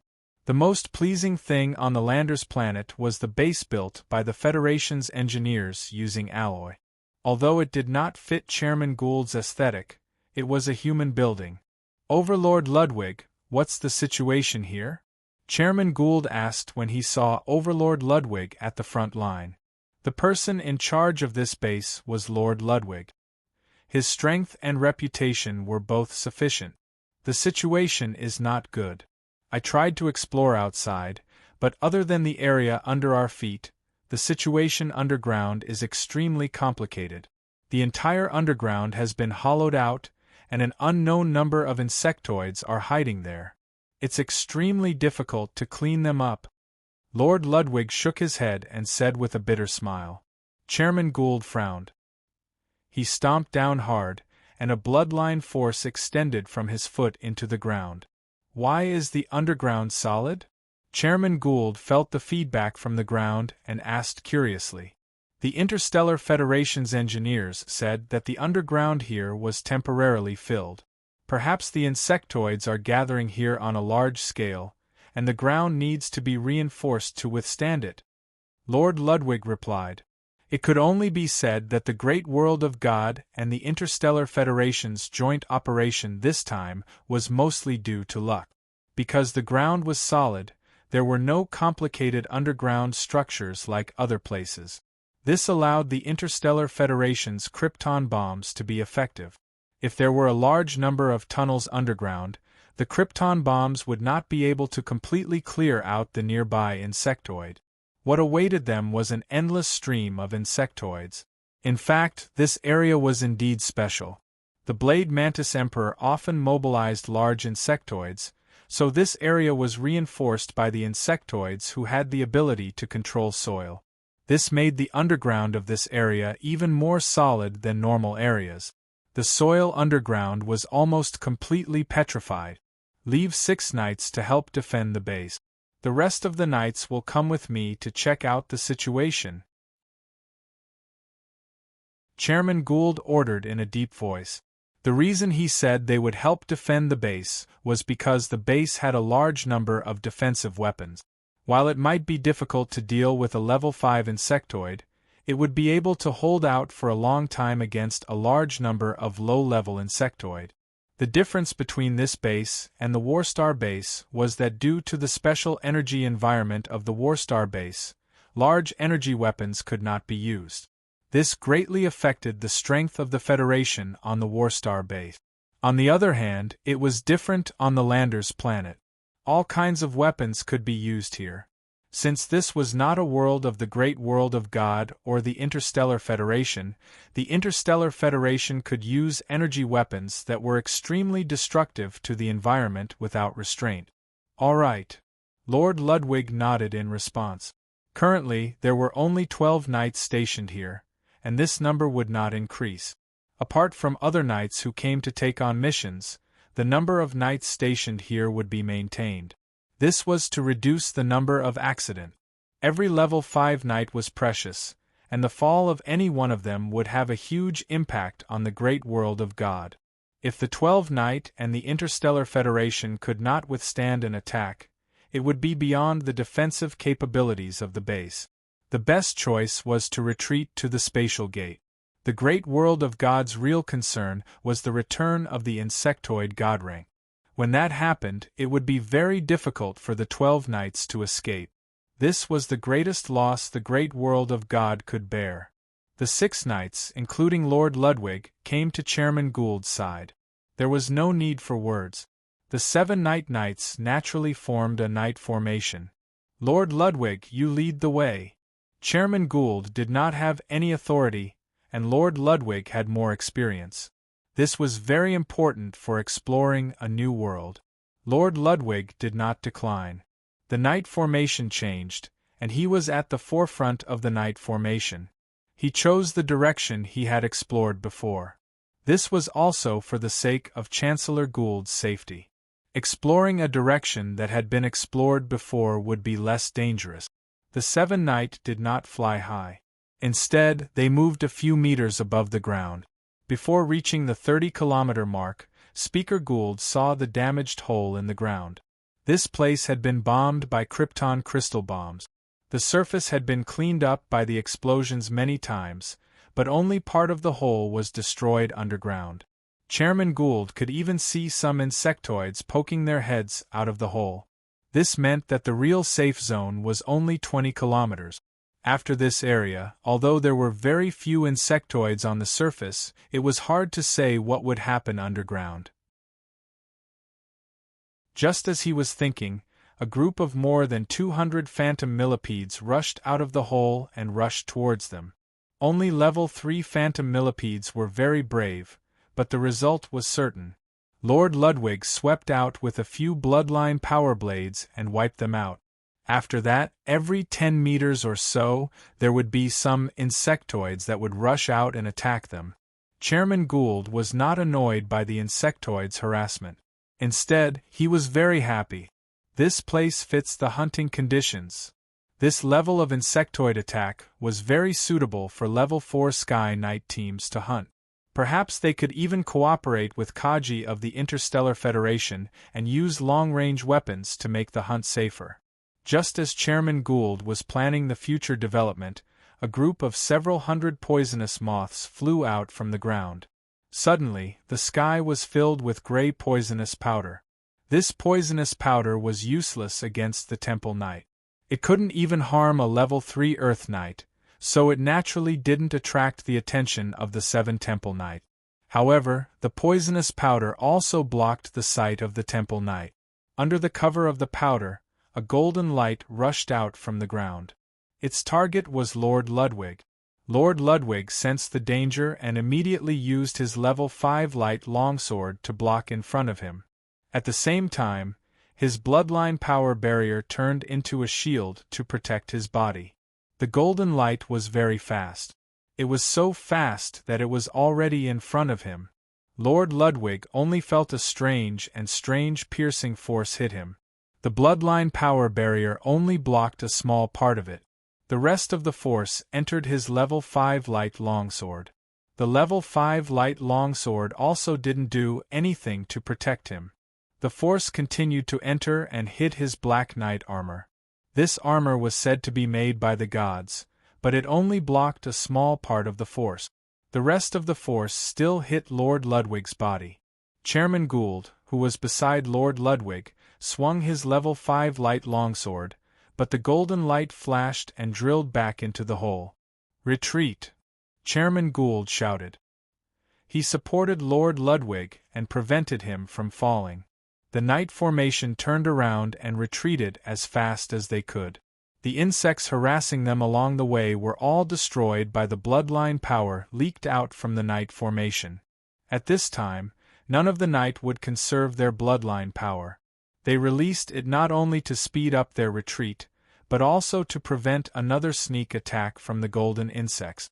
Lord Ludwig, who had just returned to the safe zone, recovered and said with a pale face, "I've lost a lot of face this time." Chairman Gould ignored his self-mockery and asked in a deep voice, "How are your injuries?" Lord Ludwig shook his head and said, "Not bad. My internal organs are injured. I think I'll be fine after a few days of rest." It's the armor-piercing strike of the golden-shelled insect. Level 5 insects are more terrifying on the ground than in space. Chairman Gould saw the appearance of the level 5 insect and recognized the ability that injured Lord Ludwig. Level 5 insectoids would at least not dodge or hide in space, but in an environment like the lander's planet, which was densely packed with holes, one could be ambushed by level 5 insectoids at any time. This was especially true for level 5 insects with special attack abilities. In close combat, a level 5 knight would have a hard time blocking them. Just like this golden-shelled insect, Lord Ludwig's defense was already the best, but when faced with an innate ability like armor-piercing strike that could ignore a knight's armor, it was inevitable that he would be injured. If it was in space, Lord Ludwig could have taken precautions against the golden-shelled insect's attack in advance and used the bloodline power of the knight's formation to increase the distance between him and the golden-shelled insect. Lord Ludwig said bitterly, "If we don't clear out the nearby level 5 insects first, the risk of the knight hunting here is too high." Chairman Gould shook his head and said helplessly, "We can't just gather all the Dragon Knight in a team. Of course, this was impossible. Once they encountered a god-level Zerg from the Zerg clan, or even if they did not encounter a god-level Zerg from the Zerg clan, as long as they encountered a Zerg from the Zerg clan that was above the legendary level, they would be able to annihilate the entire Dragon Bloodline army. The Dragon Bloodline Knight was the strongest knight in the great world of God. They were also elites among the top nobles. They couldn't be lost. "Can you ask Lord Arthur to come and help?" Lord Ludwig asked softly. In this situation, Lord Ludwig naturally thought of the strongest knight in the great world of God, the invincible knight Lord Arthur. Chairman Gould shook his head and said, "There's no need to think about it. I've already asked, and he clearly said that he won't come. He's done enough. I don't want to disturb him." Lord Ludwig continued to ask, "What about Lord Harlow?" Chairman Gould's eyes lit up and said, "Lord Harlow and the other 12 knight are staying. They don't have to all participate. Just 6 of them will be enough." Lord Harlow and the other 12 knight had performed extremely well in the previous battle. Their terrifying swordsmanship was taught by Lord Arthur at first glance. They had terrifying power that was almost on par with Lord Arthur. Chapter 1054. Lord Harlow and the rest of the 13 knights remained on Tula, along with some of the other knights who had been recruited for the war. Since teleportation was no longer restricted in the chaotic star field, it only took a few seconds to teleport from Tula to the center of the chaotic star field where the spatial gate was. There were only 30-odd knights left behind. These were the reserve knights that Lord Gould had prepared to replace the 12 knights left behind on the insectoid world's planet of Landers. Currently, this was the rotation of the Temple Knight.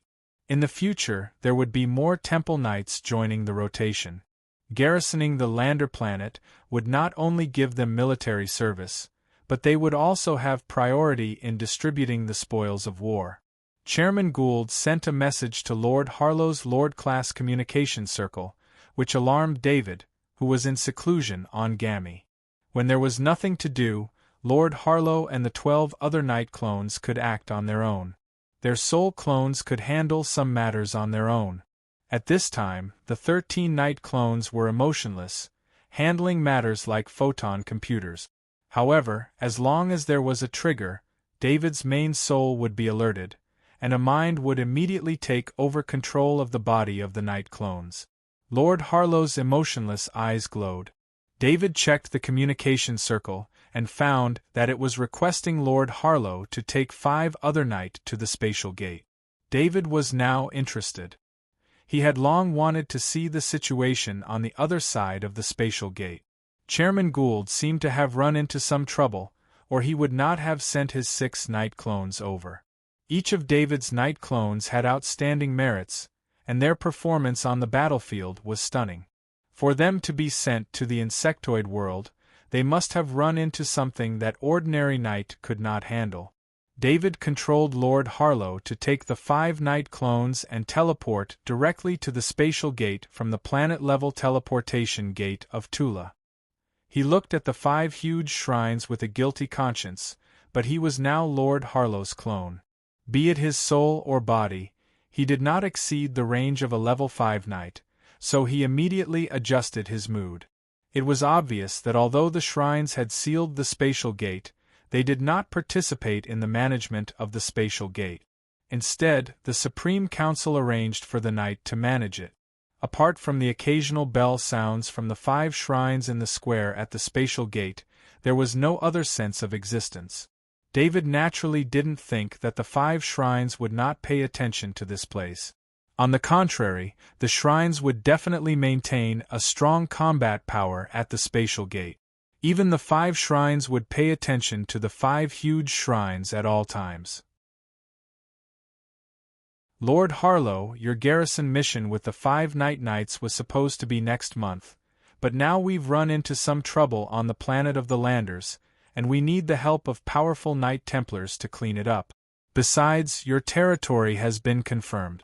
When this mission is over, it will be given to you. Chairman Gould met Lord Harlow alone, and explained the reason for summoning the 6 Knight Templars over this time. Because of Lord Arthur, Chairman Gould treated Lord Harlow and the other 12 Knight Templars as his own people. Hence, he was more straightforward with his words.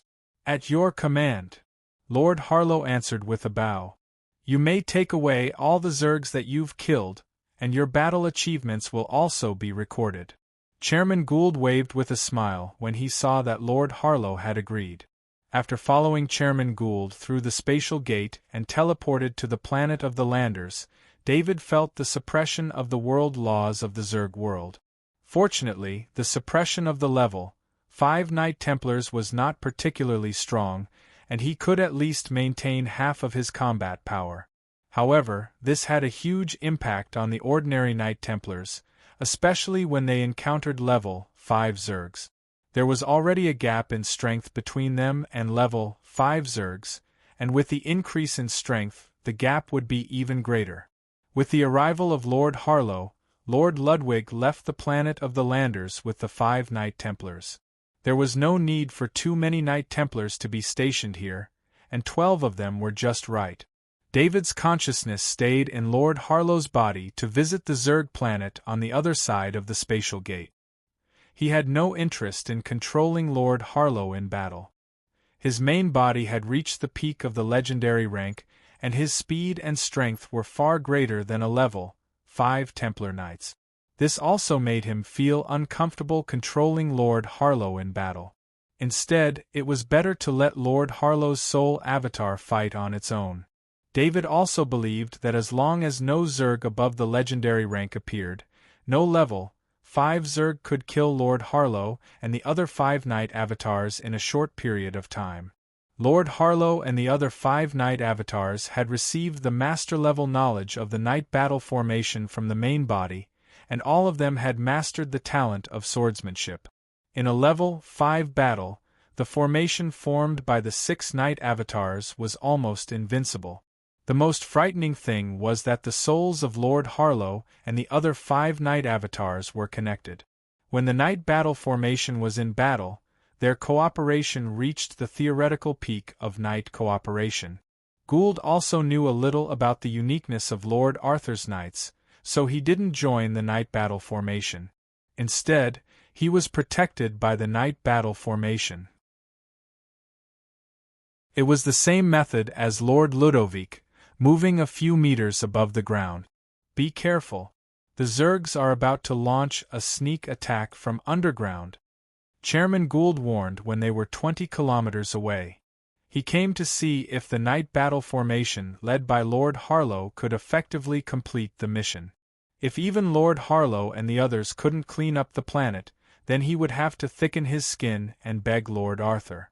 Less than 10 seconds after Gould's warning, a group of hundreds of level 3 Zergs surged out of the ground and charged at the Knight battle formation. David didn't control Lord Harlow. He just watched as a bystander. Lord Harlow and the 5 Knight avatars were more like war machines. They only knew how to make the most correct and effective attack. Lord Harlow swung the level 5 light longsword in his hand, and a surge of level 5 Black Dragon bloodline power surged out. The hundreds of level 3 Zergs paused in their charge, then exploded into a green mist of blood in the air.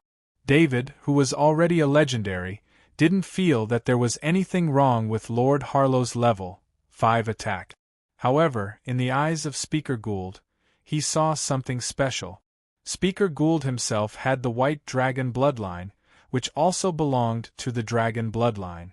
He was very familiar with Lord Fred, who had the Black Dragon bloodline, and had done a lot of research on the Black Dragon bloodline power.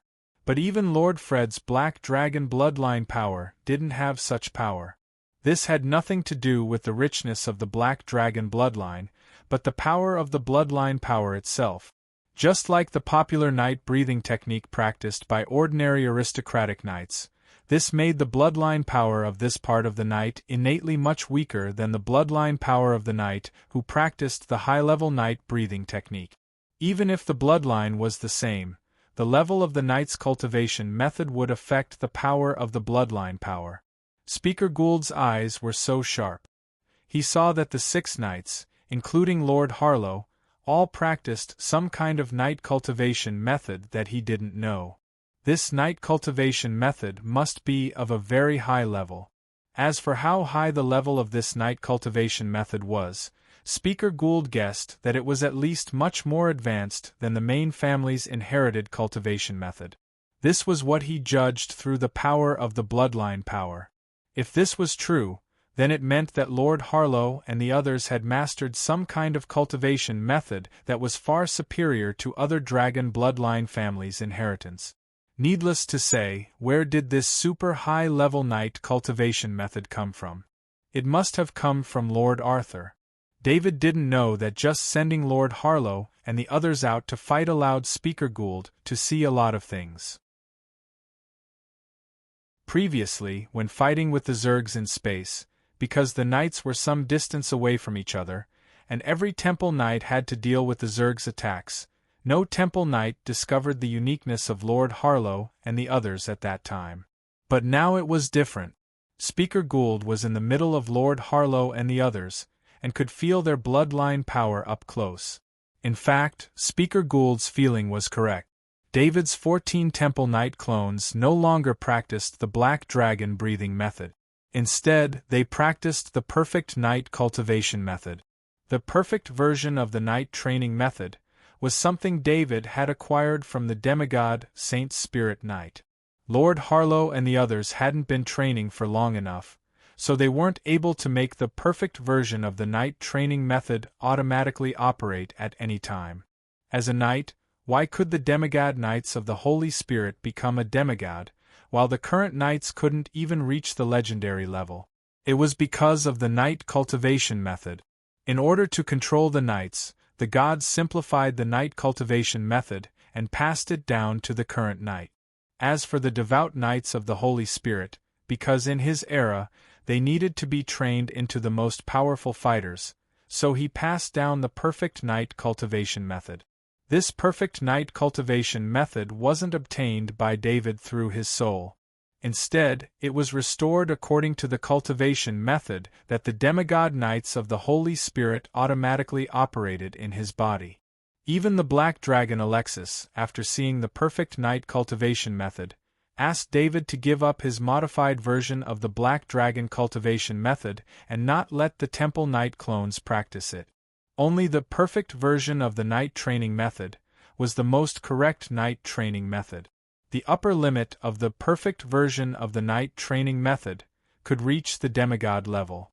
Speaker Gould felt like there was a fire burning in his heart. He wanted to know what level this cultivation method was. He recalled that Lord Arthur had asked him for the night training method and said that he needed to study the night training method. At that time, he had given Lord Arthur the few top night training methods that were kept by his family, and even the night training methods that were passed down by the direct descendants of his family to Lord Arthur. Now that he thought about it, it was possible that Lord Arthur had developed a night cultivation method on his own. Of course, this possibility was very low because Speaker Gould knew how difficult it was to modify the night cultivation method, let alone upgrade the level of the night cultivation method. To be honest, David didn't care about the perfect night cultivation method at all. He himself had the body of a black dragon, a god-level life form. The black dragon's slumber was a god-level cultivation method. Compared to the knight profession created by the gods, it was much more advanced. In addition, David had the royal inheritance rune. This kind of heaven-defying cultivation method had no effect on the perfect night cultivation method. Speaker Gould suppressed the urge to ask. He wasn't as close to Lord Harlow as he was to Lord Arthur. If he wanted to ask, he would ask Lord Arthur. The knight formation led by Lord Harlow didn't care about the blood power consumption at all. When the blood power was consumed to a certain extent, the 6 knights began to perform the perfect night cultivation method. Although Speaker Gould wasn't in the knight formation and couldn't directly see the changes in the bodies of the 6 knights, from his position, he could clearly feel the blood power of Lord Harlow and the others recovering. In just a few minutes, Lord Harlow and the other 6 knights had completely recovered their blood power and began to consume it without caring about the cost. David didn't feel much about the recovery speed of Lord Harlow and the others. They were just beginners of the perfect knight cultivation method. When they reached the proficient level, the recovery speed of their blood power would be even faster. David had seen the consumption of the demigod knights of the Holy Spirit. In order to support the Holy Spirit realm, the Knights of the Holy Spirit consumed a lot of energy. However, because the perfect knight cultivation method had reached the Grandmaster level, the perfect knight cultivation method could automatically run and replenish the energy in the Knights of the Holy Spirit's body at any time. The Knights of the Holy Spirit never had to worry about energy consumption. They only had to focus on attacking. Speaker Gould was even more excited. He was 100% sure that the 6 knights had all practiced the knight cultivation method that was at a level that was beyond his imagination. However, he had never heard of a knight cultivation method that could completely restore the blood power in the body in just a few minutes during a battle. Just as Speaker Gould was feeling excited, a golden light appeared. He was shocked, but it was too late to warn Lord Harlow.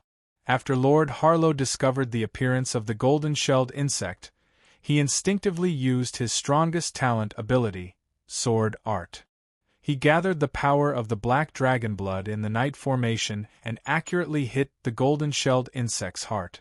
The golden-shelled insect's defense was extremely terrifying. Although Lord Harlow's sword hit the golden-shelled insect accurately, it only pierced through half of its chest armor. The heart was the golden-shelled insect's main defense point. Lord Harlow was only a level 5 Temple Knight. In terms of combat power, he was far inferior to David. Even the 5 clones were much stronger than Lord Harlow. This was why David didn't want to control Lord Harlow himself. It was more suitable for Lord Harlow to fight on his own than for David to control him. Lord Harlow's sword didn't pierce through the golden-shelled insect's defense, but it did slow down the golden-shelled insect's speed. At this moment, another Temple Knight clone on the side also used his talent ability, sword art. The moment Lord Harlow retracted his sword, he stabbed the golden-shelled insect in the same spot. This sword pierced through the golden-shelled insect's chest armor. The level 5 light sword pierced through the golden-shelled insect's chest, but it was blocked by the iron-like muscles of the golden-shelled insect's chest. At this moment, the golden-shelled insect's counterattack came. The Temple Knight clone didn't hesitate at all. He immediately retracted his sword and retreated, just in time to avoid the golden-shelled insect's attack. The 3rd Temple Knight's longsword of the 5th rank was stimulated by his innate swordsmanship ability, and he once again pierced the wound. This time, the longsword went straight for the heart.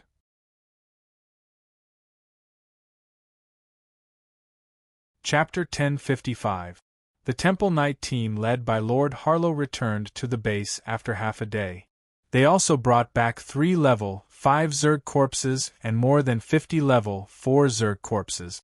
As for the level 1 to level 3 Zerg corpses, they had long been crushed by the terrifying power of the Black Dragon bloodline and could not be brought back.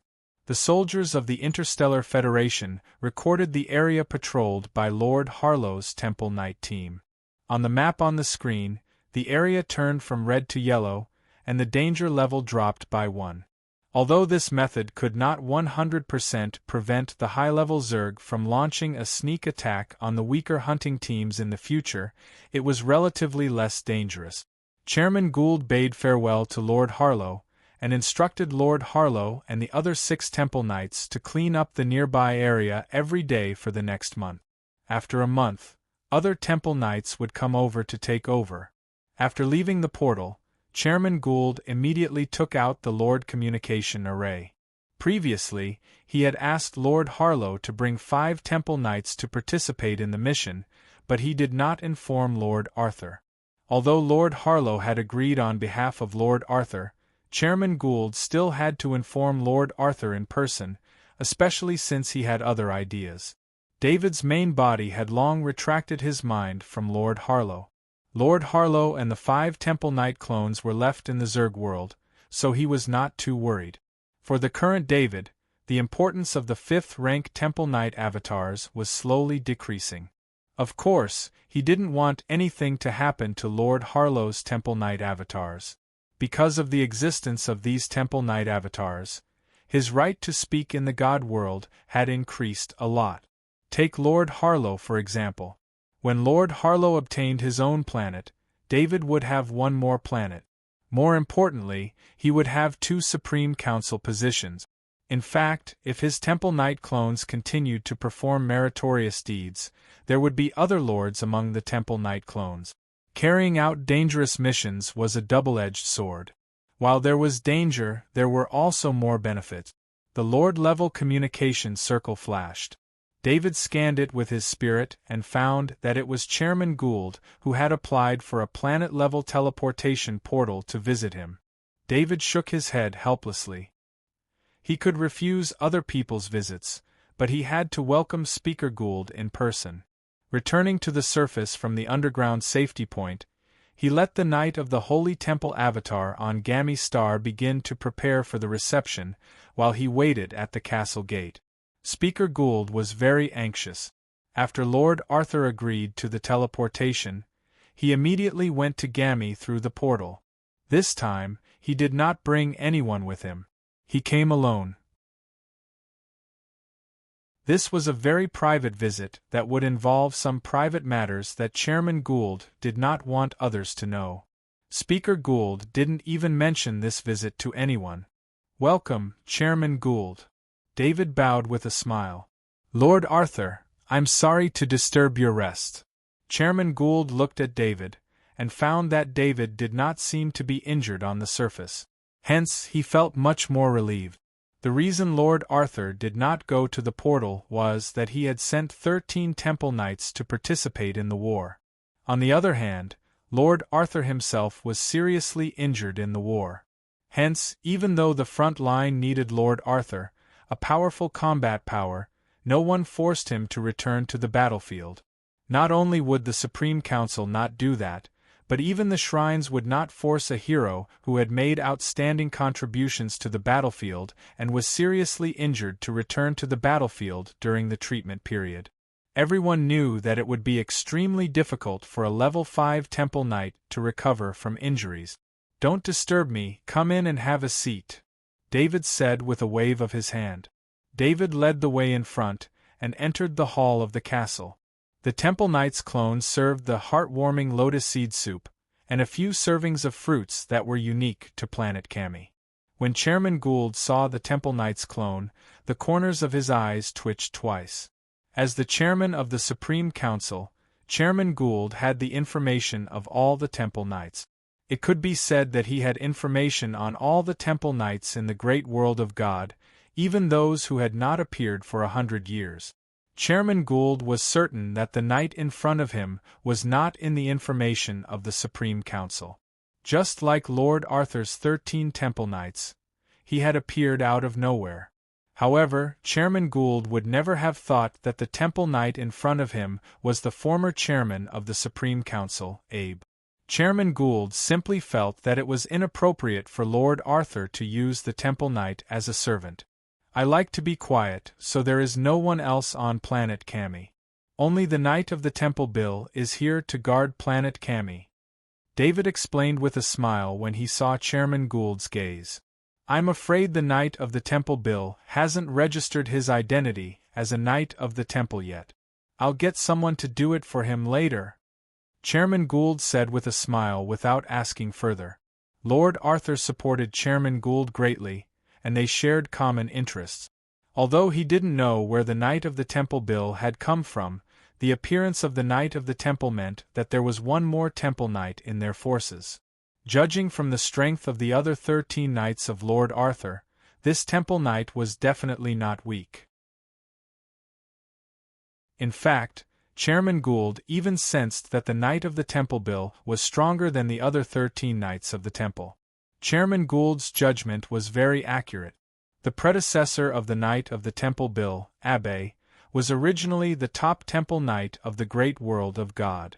Although he lost some of his strength due to resurrection, practicing the perfect version of the knight training method had increased the strength of the knight of the temple a little. Coupled with the conversion of the pure black dragon bloodline, the bloodline power of the temple knight of the temple was no weaker than that of the predecessor of Abbe.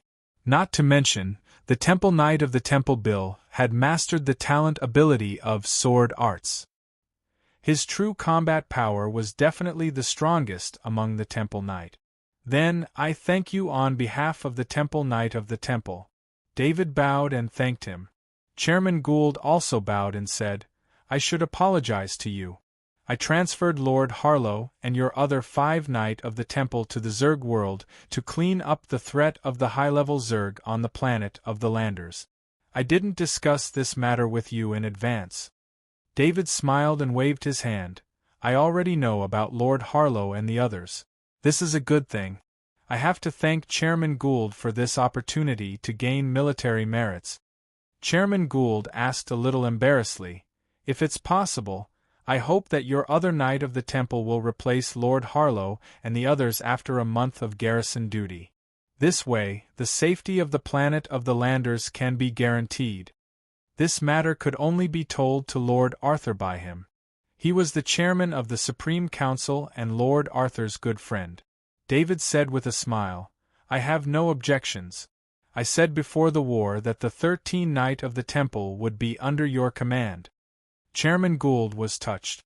These were 13 Knights of the Temple, and they were extremely powerful Knights of the Temple. If it weren't for the fact that Lord Arthur had the title of Invincible Knight and was recognized as the strongest knight in the great world of God, and the fact that the 13 Knights of the Temple were all his knights, the combat power displayed by these 13 Knights of the Temple could compete with Lord Arthur for the title of the strongest knight. Of course, this was based on the fact that no one knew that Lord Arthur was already in the legendary stage. At least, Chairman Gould didn't think so. Chairman Gould knew that Lord Arthur had legendary-level strength. The most important reason why he didn't want to inform Lord Arthur to go to the portal and enter the Zerg world was the 5 huge shrines outside the portal. Chairman Gould didn't want Lord Arthur's legendary-level strength to be discovered by the shrines. Otherwise, he didn't know what the shrines would do to Lord Arthur. To be honest, the Zerg world is very dangerous. The danger doesn't come from the planet itself, but from the threat of the God-level Zerg. I don't know when the God-level Zerg will return. Although it takes 100 years for them to recover from injuries, there can't be only one God-level Zerg. I can't guarantee their safety. Chairman Gould didn't hide anything from David, and said in a deep voice, I know these situations. Dying in battle is the end of a knight. David said calmly. David had experienced countless life and death crises in just a few years since he transmigrated. He had long known that danger and opportunity would come at the same time. Even his original body didn't care about danger, so how could his Temple Knight clone be afraid of danger? Chairman Gould didn't speak for a long time after hearing David's words. Chairman Gould also had deep feelings in his heart. Chairman Gould had also experienced life and death crises. The closest he had come to death was when he and his 4 brothers went to slay a god. Lord Arthur, I have a question to ask you. If you don't think it's appropriate, you don't have to answer. I don't want my question to affect our relationship, Chairman Gould said in a deep voice after being silent for a long time. David glanced at Chairman Gould in surprise. Their friendship wasn't shallow. Chairman Gould had never shown such an attitude before. Go ahead, David said as he waved his hand. I've sensed the aura of Lord Harlow and the other 5 Temple Knights. Their bloodline power is obviously much stronger. I'm not being modest, but in terms of bloodline power alone, my bloodline power is not as powerful as any of them. So they must have practiced some kind of high-grade knight cultivation method. You know my desire for strength. In order to improve my strength, I even went to challenge the god of plague Gladstone. Although I overestimated myself, I still wanted to grasp that glimmer of hope. Lord Ferdinand, Lord Merlin, Lord Emile, and Lord Luca all went to challenge Gladstone, the god of pestilence. I was lucky enough to survive. But I don't regret it. Compared to death, I'm afraid of hopelessness. In the great world of God, there is clearly a higher level than level 5, but why can't I see it at all? Chairman Gould was a little emotional. At this point, Chairman Gould looked at David. David had broken through level 5 and reached a higher level. In the past, Chairman Gould thought that David had an extremely special talent, but he suspected that David had obtained a higher grade night cultivation method. It was the higher grade night cultivation method that allowed David to break through to the legendary rank at such a young age. If you have a special night cultivation method in your hands, I hope to get this inheritance. I can swear that I won't pass it on. I'm the only one who can practice it. I just want to see the scenery above level 5. That's the wish of dozens of temple knights of the main family. Chairman Gould said in a pleading tone. David was a little stunned. He didn't expect Chairman Gould to be so interested in cultivation methods. He always thought that Chairman Gould's pursuit of strength would decrease after gaining power. It seemed that he was wrong. However, the perfect version of night cultivation method was related to the shrines, so he didn't dare to take it out. As long as this news was leaked, the shrines would definitely fight to the death. Of course, David also had a way to replace it. Black Dragon Alexis created the Black Dragon Bloodline Cultivation Method, Black Dragon Breathing Method, based on his own understanding of the Black Dragon Cultivation Method and a variety of night cultivation method. This Black Dragon Breathing Method was suitable for all dragon bloodlines. Although the effect couldn't reach 100% of the effect of the Black Dragon bloodline, it was still higher than any other night cultivation method. The Black Dragon Breathing Method could at least allow a knight to break through the shackles of the legendary rank. It was the best night cultivation method besides the perfect version of night cultivation method. Chairman Gould, you are too serious. I have a dragon bloodline night cultivation method inheritance here. The effect should be good. You can take a look first, David said as he took out the parchment and quill. David had a simpler way to transfer knowledge, but that method was too shocking. He didn't use it, and instead used the most traditional method. He wrote down the details of the Black Dragon breathing method on the parchment and attached many pictures of the human body. Chairman Gould stood up a little and went to David's side to watch him write down the Black Dragon breathing method inheritance. Lord Arthur's knight inheritance represented something. Even if Chairman Gould practiced it alone, it would still be a big favor.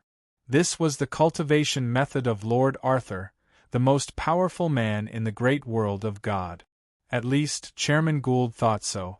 David's movements were very fast. With his strength and control of his body, it was very easy for him to draw up the Black Dragon breathing method. He handed the parchment with the Black Dragon breathing method to Chairman Gould. When Chairman Gould took the parchment, he felt that the parchment was very heavy. This was not an ordinary parchment. This was Chairman Gould's lifelong hope, the hope of the main family for dozens of generations. The powerful Chairman Gould's hands trembled when he opened the parchment. It was very rare for him to lose his composure. It could be seen how excited he was at this time.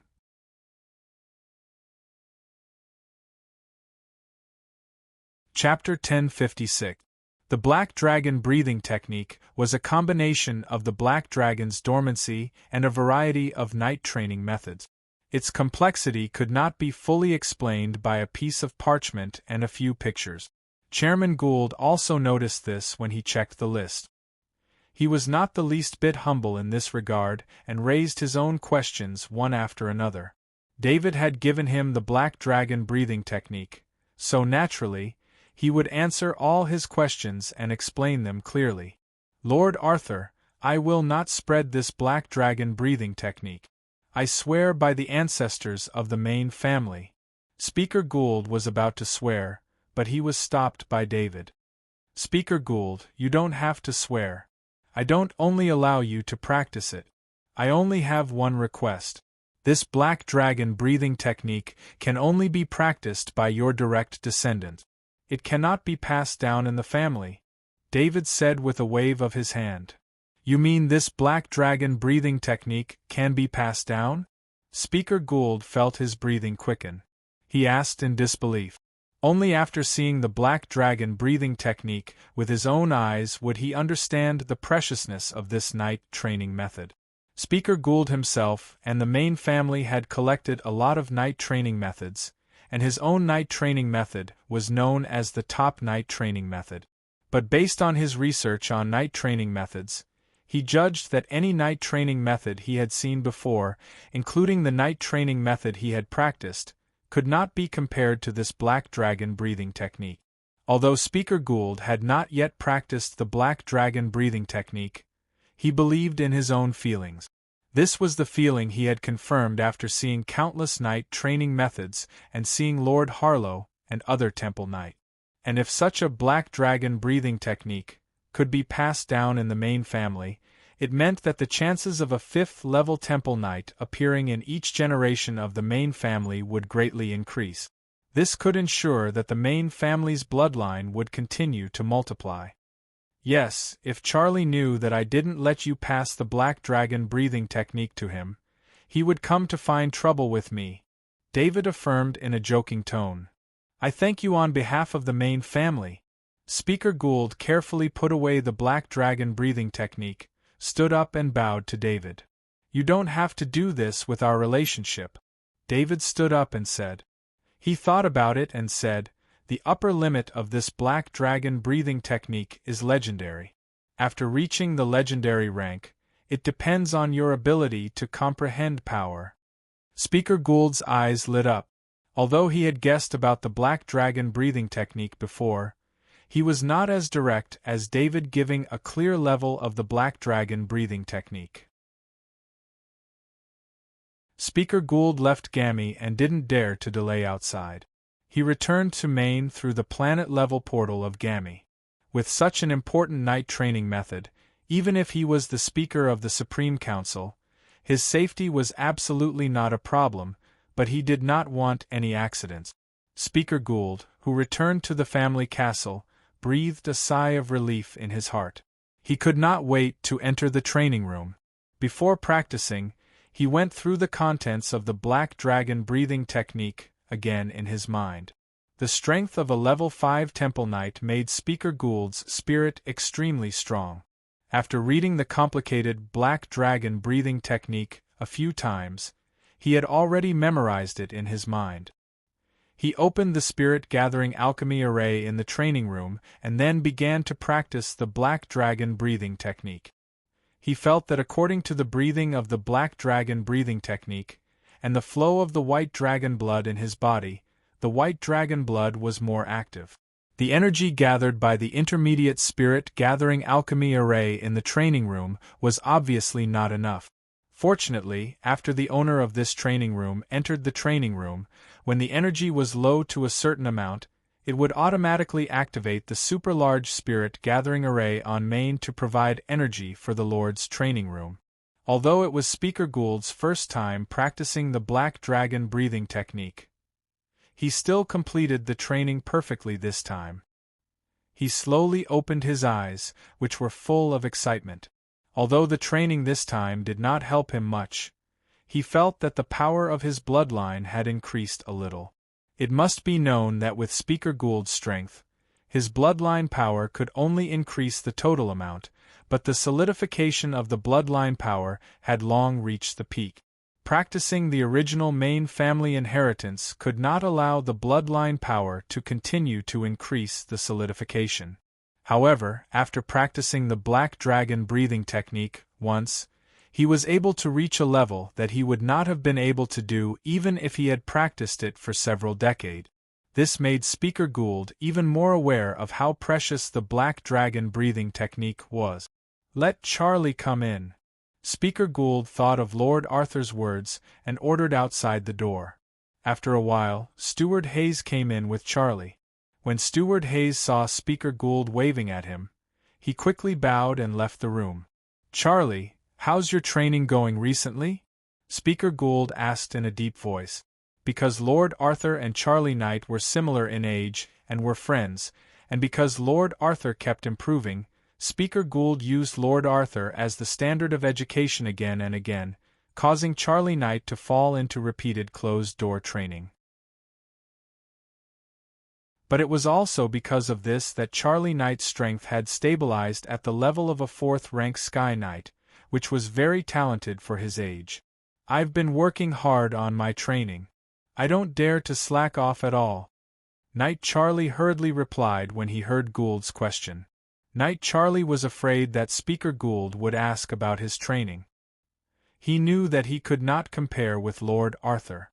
Not to mention him, even in the entire history of the great world of God, there were only a few knights who could compare with Lord Arthur. "Stay with me for the next 2 days and learn a new knight's training method. This kind of knight's training method can only be learned by you alone. It can't be taught to outsiders," Speaker Gould said in a deep voice. "What kind of training method is stronger than our main white dragon breathing technique?" Knight Charlie asked puzzledly. It was a big deal to change a training method. It would affect a knight's life and determine a knight's combat power. Main white dragon breathing technique was the inherited training method of the main family. It was the top knight's training method in the great world of God. Knight Charlie didn't think there was any training method better than main white dragon breathing technique. It's Lord Arthur's knight's training method. If you change it early, your potential will be greater. Although you can't catch up with Lord Arthur, at least you can be far better than other knights. Speaker Gould pointed to the parchment on the side and said, "Arthur is a good friend. He can even take out this kind of thing," Knight Charlie said without hesitation. He stepped forward and picked up the black dragon breathing technique. Speaker Gould shook his head helplessly. Knight Charlie's temperament still needed to be corrected through closed-door training. David sent Speaker Gould away. He felt a little helpless in his heart. Although the black dragon breathing technique was good, there was still a gap between it and the perfect knight's training method. He didn't care about the level of the knight's training method, but Speaker Gould showed great importance. He felt that the help he provided wasn't the best.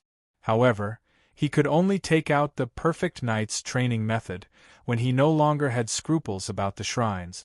The Interstellar Federation's military had one more deputy commander.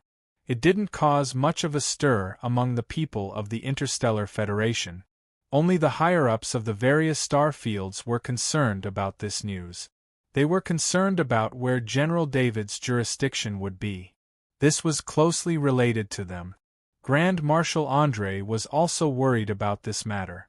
General David had unexpectedly become the federal military's deputy commander. However, no matter how unexpected this deputy commander was, the Federation High Command still needed to designate an area for General David to govern. They couldn't let a deputy commander have no area to govern and be a lone deputy commander. Even if General David didn't care, this didn't conform to the federal military's rules. Grand Marshal André didn't dare to set a precedent. The other 10 deputy commanders could not let such a thing happen. This was related to the overall interests of the deputy commanders. Once such a thing happened, it might be the other deputy commanders' turn to lose their jurisdiction and military power in the future. On the screen in front of Grand Marshal André, there were 2 star fields as candidates. One was the Cater star field, and the other was the Elydia star field. The Cater star field was the headquarters of the Tordo Fund. Everyone knew that the Tordo Fund was owned by General David. General David's management of the Cater star field would bring a lot of benefits to General David. However, Grand Marshal André was also worried that General David's jurisdiction would be in the Cater star field, which could easily cause General David to make mistakes.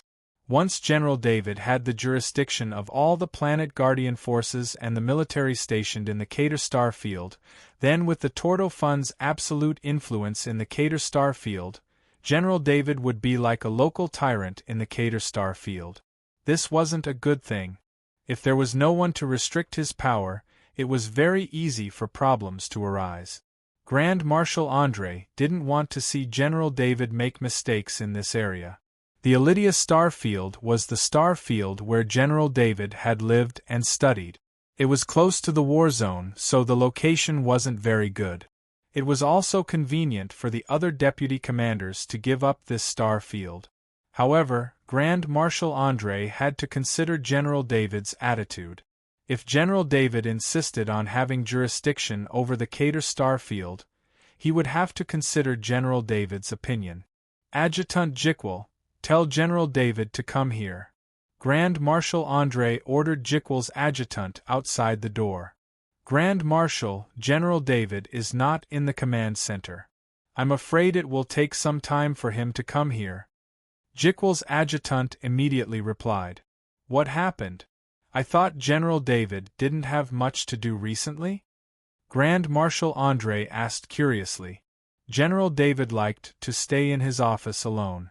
It was no secret that he would stay there for an entire day. Grand Marshal André knew that General David was training. Compared to power, General David cared more about improving his strength. The generals in the command center have been visiting General David for the past few days. General David ran away yesterday. Jikwel's adjutant explained. It turned out that ever since they knew that General David's Erdo arms could mass-produce alchemy pattern weapons, and that General David controlled the distribution of alchemy pattern weapons in the military, almost all the generals wanted to get in touch with him. The remote area that no one cared about in the past was now extremely lively.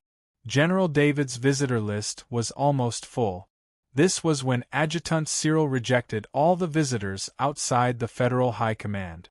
Adjutant Cyril couldn't reject the visits of the generals in the Federal High Command. David was really annoyed. These generals were all smart. They didn't say anything when they came over. They just chatted and sometimes gave him some small gift.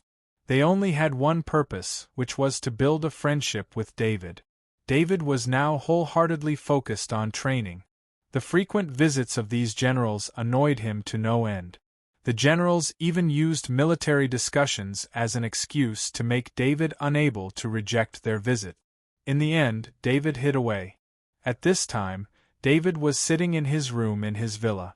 It wasn't very quiet here, but it was much better than his office. Ever since the news of the alchemy pattern weapons spread out, this villa was no longer a secret. Many forces had their eyes on this place. However, David's forces were too powerful now.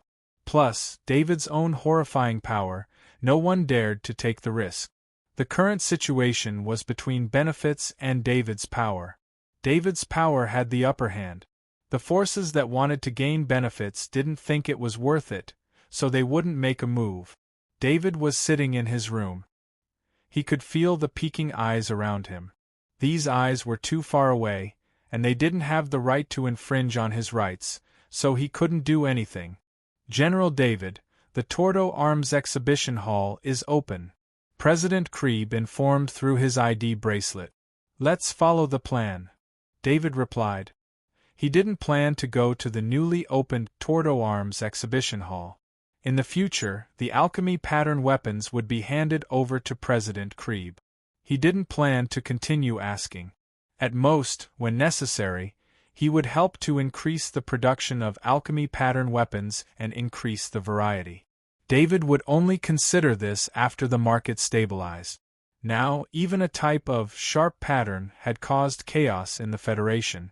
David just closed his eyes and was about to contact his clone in the great world of God. Suddenly, his ID bracelet flashed again. He couldn't help but sigh. The increase in his status affected his training. When he was just a major general, no one would look for him for a year. David saw that the ID bracelet was a message from Jikwel's adjutant. He looked at the time and stood up. A military hover car drove out of the garage. When he walked to the door, the military hover car was already parked in front of him. The military hover car flew up to 200 meters in the air. This was the privilege of being a general and a deputy commander of the military. On the planet of origin, there were very few people who had the privilege of flying more than 50 meters in the air, let alone 200 meters in the air. David could even order his own battleship to fly to the planet of origin to pick him up.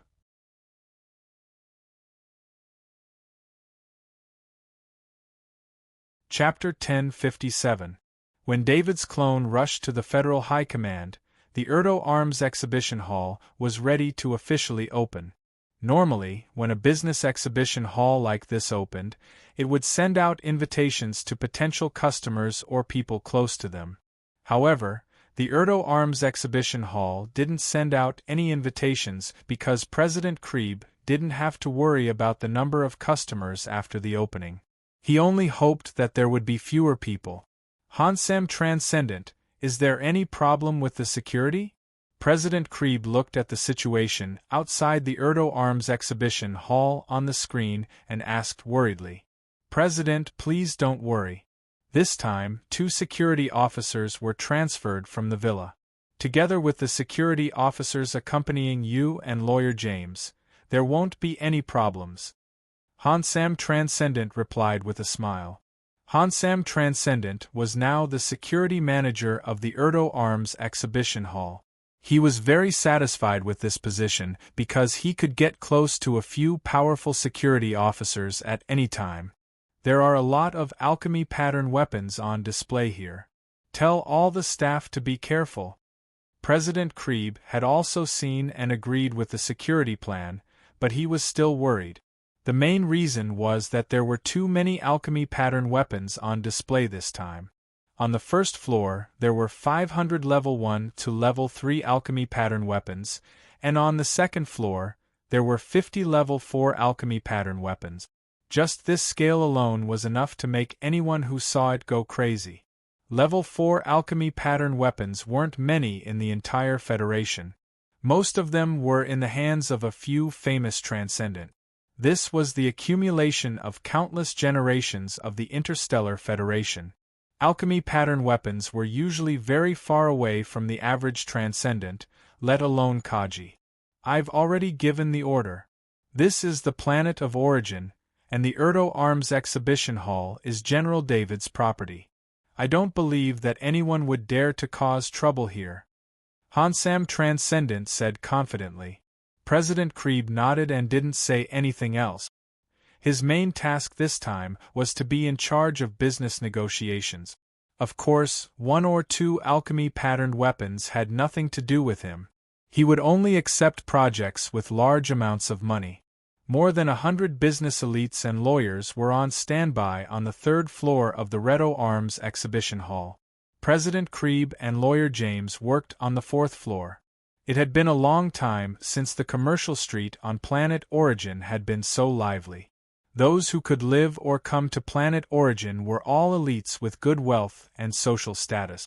It was very difficult for them to line up and crowd together for a certain item like ordinary people. However, today was different. A few days ago at the Federation's equipment exhibition, Grand Marshal André and the other generals had personally approved that Erdo Arms could produce alchemy pattern weapons in batches. Many forces in the Federation had sent representatives to the planet of origin. Even the most distant forces had sent representatives. They didn't want to miss the big change in close-range weapons in the Federation. Therefore, outside the Erdo Arms Exhibition Hall, it was rare to see a crowd of people in exquisite suits. These elites were anxiously waiting in line for the time to come. Many of these elites were CEOs of large financial groups. They were also very depressed. When other companies produced a new product, if they were interested in it, they could contact the other party and make an appointment to discuss it. However, the situation of Erdo Arms Exhibition Hall was special. If they wanted to contact President Krieb, they could only do so because of President Krieb's identity. Only a few people were qualified to contact him directly. The boss behind Erdo Arms Exhibition Hall was even more so. Everyone knew that General David was the boss of Erdo Arms Exhibition Hall. General David had taken over the Tordo Fund in a lawsuit years ago. It was one of the rare cases in the business world where a large amount of assets was seized. It had a great impact on the business circle.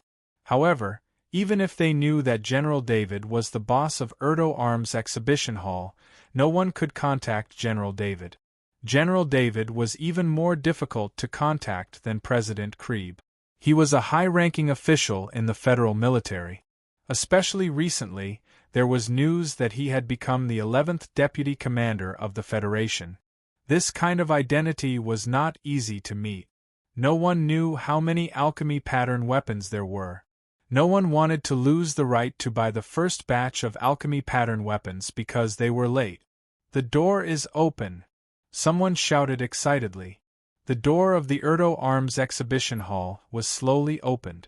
Dozens of staff in uniform were looking at the crowd with smiles on their faces. "Please be careful. Don't touch the stop line. Please watch after the stop line. If you need anything, please contact the staff around you. They will provide you with product descriptions and more services. The first floor is for Level 1 to Level 3 alchemy pattern weapons. The second floor is for Level 4 alchemy pattern weapons. If you want to do business, please go to the third floor. Because the alchemy pattern weapons are extremely valuable, anyone who touches them without permission will be treated as a robbery. The security personnel will take appropriate measures to stop you." Manager Darrell, who was appointed by President Krieb, announced loudly. These precautions and warnings were placed in conspicuous places in the exhibition hall.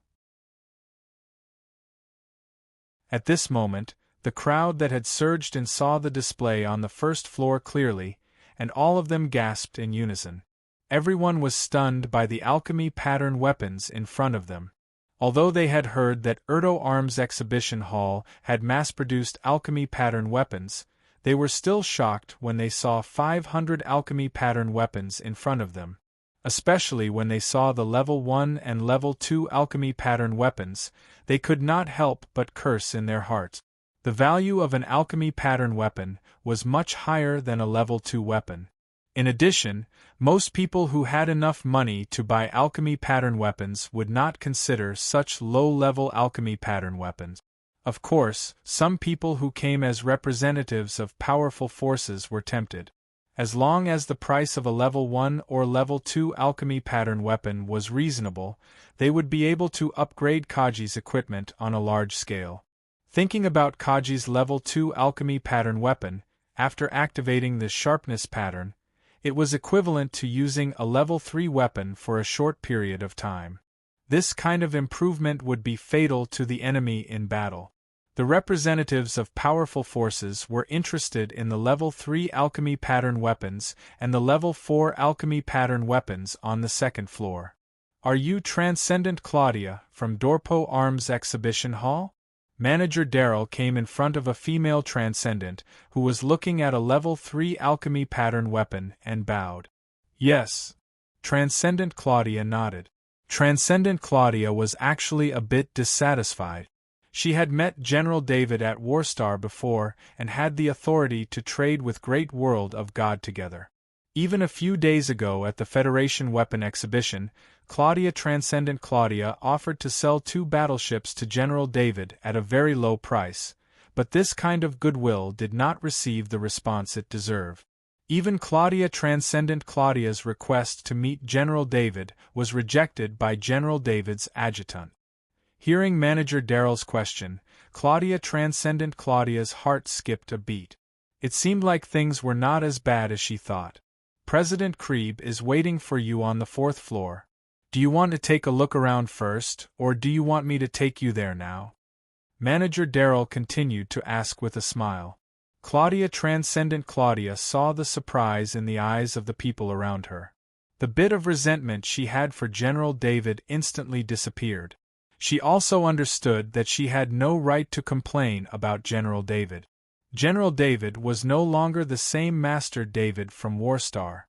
He was now the Deputy Commander of the military. Even Dorpo Arms Exhibition Hall had to curry favor with him. Thank you, Manager Darrell, Transcendent Claudia said with a smile.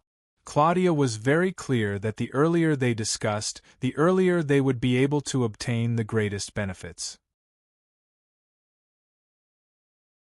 Manager Darrell, I am the representative of the Meet Financial Group. Can I meet with President Krieb? The representative of the Meet Financial Group asked next to Claudia. Transcendent Claudia. I'm very sorry. Please make an appointment first. President Krieb's schedule is very full. Manager Darrell politely refused. Other than a few forces on the list, the rest of the forces that wanted to meet with President Krieb had to first go to the third floor to discuss with the business negotiators. They would only be able to meet with President Krieb after they reached an agreement. How come Claudia, Transcendent Claudia, can take the initiative to be invited by Manager Darrell? The representative of the Meet Financial Group whispered to himself as he watched Claudia, Transcendent Claudia, leave with Manager Darrell. You still don't know? Dorpo Arms Exhibition Hall used the opportunity of half selling and half giving away 2 battleships to establish a good relationship with General David. These big forces are really scary. An insider overheard him and replied with a smile. The eyes of the representative of the Meet Financial Group flashed.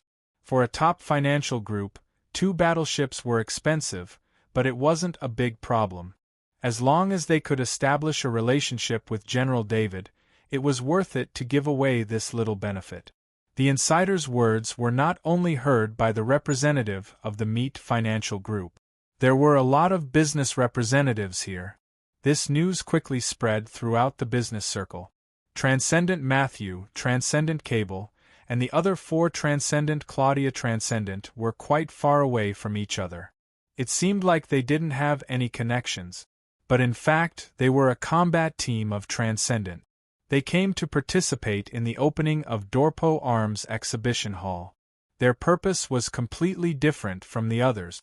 Transcendent Claudia had a very high status in the Interstellar Federation. However, this status was also related to one's own strength. Without powerful equipment, Transcendent Claudia would only become a consecrated member of a big force. Consecrated members sounded nice, but they were actually hired thugs.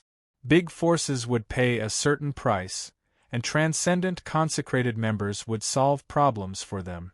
Sometimes they would provide protection, and sometimes they would eliminate their opponent. Transcendent Matthew and the other Transcendent Claudia were all ordinary people. They didn't have much background. Big forces invested in them, and with luck, they became Transcendent Claudia Transcendent. However, the forces that invested in them had limited wealth and couldn't provide them with more transcendent resources.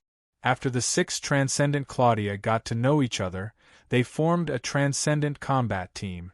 They specialized in big cases, which allowed them to accumulate level 3 weapons and a decent set of Transcendent armor.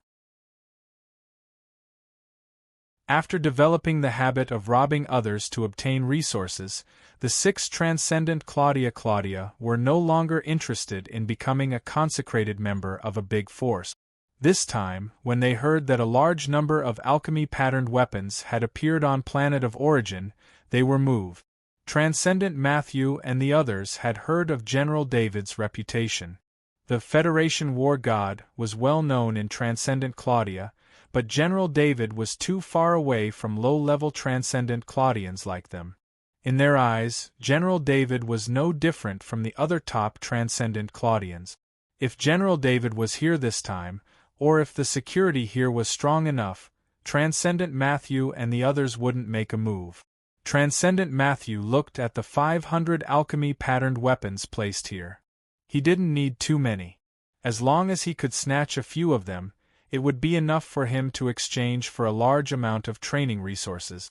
However, he wasn't in a hurry. He looked at the security on the first floor. Perhaps because there were too many people on the first floor, the security here was very tight. Many Transcendent Claudians were patrolling the first floor, and some Kaji Claudians were hidden. They would appear at any time to maintain order. Transcendent Matthew gestured, and he went to the second floor.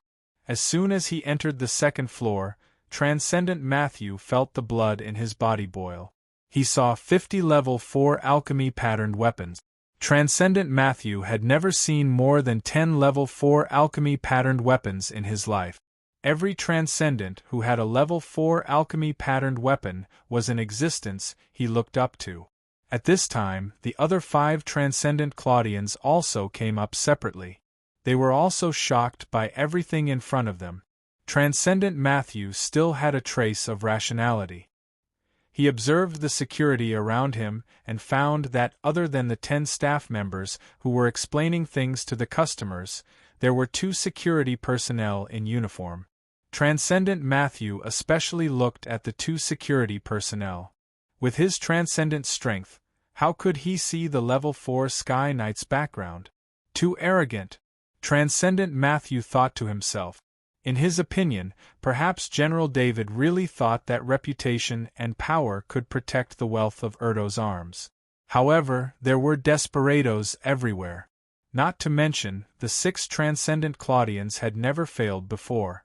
Their identities were all fake.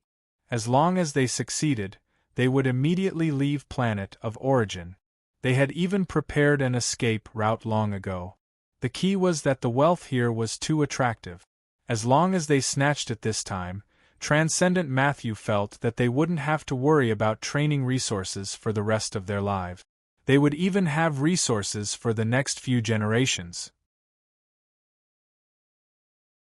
He looked at the other 5 transcendent Claudians and saw that the other 5 transcendent Claudians' eyes were also filled with passion. The passion in the eyes of the 6 transcendent Claudians was nothing on the second floor. Almost every customer who came up to the second floor had the same passion in their eyes. This was no longer a matter of wealth. It was a huge increase in the overall strength of the transcendent Claudians. In the Interstellar Federation, every level 4 alchemy patterned weapon had its own story. This was because level 4 alchemy patterned weapons were passed down for a long time.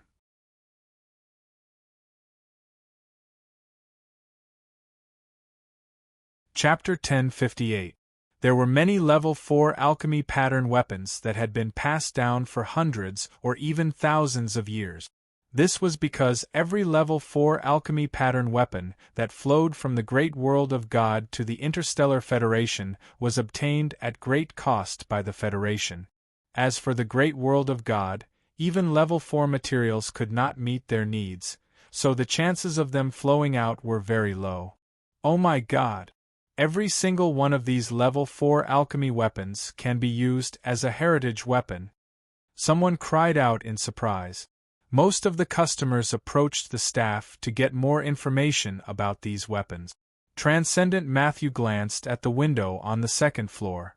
With his rich experience in robbing, the window here could not withstand the attack of a level 3 weapon at all.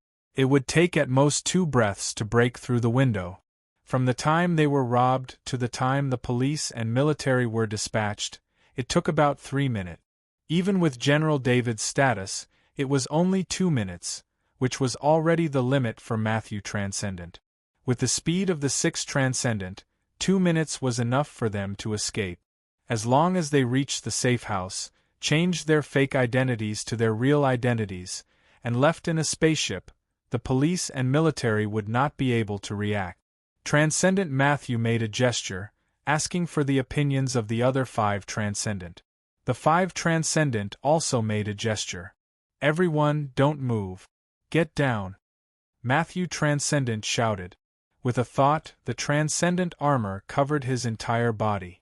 Transcendent Matthew told everyone to get down because he did not want to make a big deal out of it. He knew some of the customers here. They were all people who were often seen on the Federation's news. These people were usually followed by bodyguards. Today, this was General David's place. These people did not have any bodyguards with them. Even if they had bodyguards, they would prioritize protecting their boss and would not interfere with the safety of the Erdo Arms exhibition hall. Matthew Transcendent did not want to hurt these people at all. With everyone's influence added together, he also needed to consider the consequences. The 6 Transcendent all wore their armor, and a level 3 weapon appeared in their hands. They had cooperated with each other many times, and they didn't immediately snatch the dazzling level 4 weapon. Instead, they took care of the security personnel first. The 2 security personnel didn't say anything. They didn't even have weapons in their hands. They just looked at the 6 transcendent. When Matthew and Chaofan saw the eyes of the 2 security personnel, their hearts sank. The 2 pairs of eyes looked at them as if they were looking at dead objects. There was not a trace of panic in their eyes. However, at this time, there was no way out. He could only follow the 5 transcendent and charge towards the 2 security personnel in a battle formation. Although the customers on the 2nd floor were lying down, they were all secretly looking at the situation in front of them. They were also very curious about who had the guts to rob General David's property on the planet of origin. Did the 6 transcendent not know the consequences of offending General David? Or did the people behind the 6 transcendent not fear General David? All kinds of speculations arose in the hearts of the people. They were also worried about the consequences of this robbery. General David's anger would affect many forces. When the 6 transcendent rushed to 5 meters in front of one of the security personnel, a light purple light appeared and disappeared in an instant. While the people were still waiting for the battle to start, it was already over. The 6 corpses had not completely fallen down, and were caught by one of the security personnel in a body bag. The death of the 6 transcendent, and even the blood flowing out of their bodies, did not have time to contaminate the ground. The bodies of the 6 transcendent, the most powerful forces of the Interstellar Federation, were packed up like garbage in the hands of 2 security personnel. Then, a staff member came forward to collect them. From the moment the transcendent Matthew shouted to the end of the battle, only a few breaths of time had passed. The customers on the 2nd floor felt a chill in their hearts. What kind of combat power was this to be able to treat the transcendent as nothing? 6 transcendent had been killed with a single sword strike. "I'm sorry, everyone. There was a small accident. I'm very sorry about it." Manager Darrell hurriedly came down from upstairs and apologized to the customers. No one cared about Manager Darrell's words. Their eyes swept over to the 2 security personnel on the side. They remembered that there seemed to be 2 security personnel wearing the same uniform on the 1st floor. At this moment, they finally understood how strict the security here was. With 4 people of such strength appearing at the same time, even 100 transcendent would not be enough to kill them. The customers on the 1st floor also heard about what had happened on the 2nd floor. The 6 body bags also proved the truth of the matter. Some people who originally had other thoughts and were dazzled by the wealth in front of them, at this moment, all the thoughts of unexpected wealth in their hearts disappeared.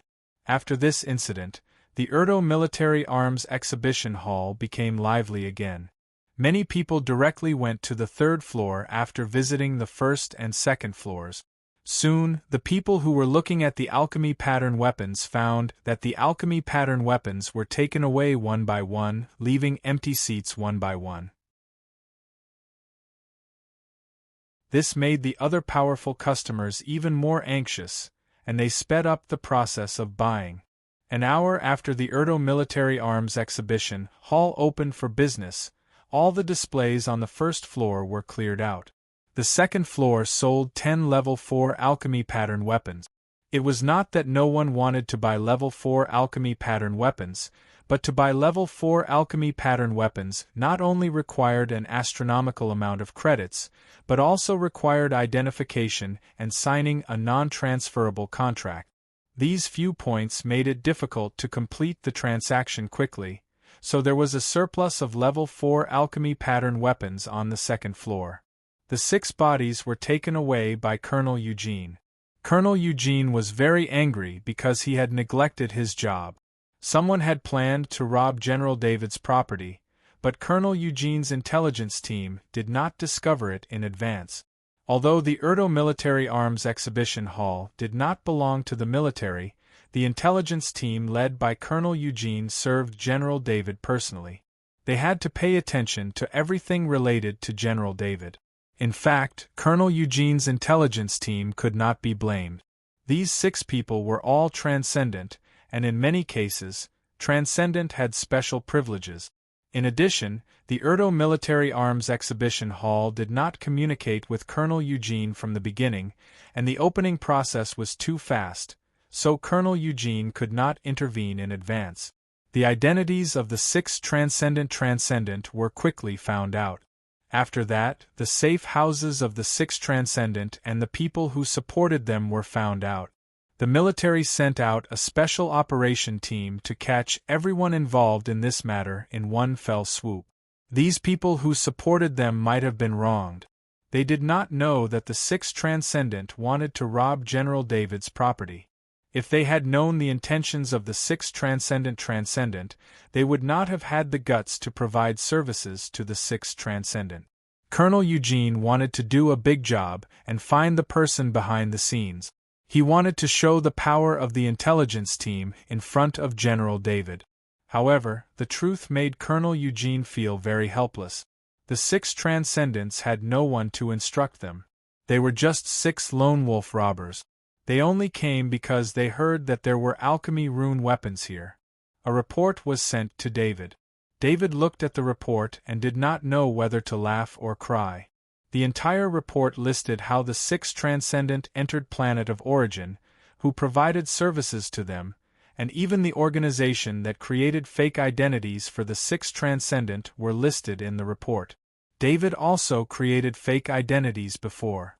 He knew that the person who created the fake identities was definitely wronged. However, he did not want to dampen Colonel Eugene's enthusiasm. David signed his electronic signature on the report and said to Colonel Eugene, "Send this case to the Military Law Department. This matter involves alchemy rune weapons and concerns the safety of the Federation. Let the Military Law Department try it." Colonel Eugene's heart trembled. He finally saw the ruthlessness of General David. It should be known that even if this kind of case was a criminal case, the military would at most ask the court to increase the sentence. However, if this case was sent to the Military Law Department and sentenced as a crime against the safety of the Federation, it would be almost impossible for anyone involved to leave the prison. "Yes, General David." Colonel Eugene saluted and replied. "If you need, you can mobilize the security personnel of Erdo Munitions to temporarily provide combat power for the intelligence team." David thought and said. Colonel Eugene knew how terrifying the security personnel of Erdo Munitions were. According to the surveillance at the scene, when the 2 security personnel were facing the 6 transcendent, only 1 security personnel made a move and ended the battle with a single sword strike. If it were not for the fact that the security personnel did not have any fluctuations of bloodline power, Colonel Eugene would have thought that General David had found a knight of the great world of God. The intelligence team did indeed need the help of powerful combat power, especially when the enemy had a transcendent.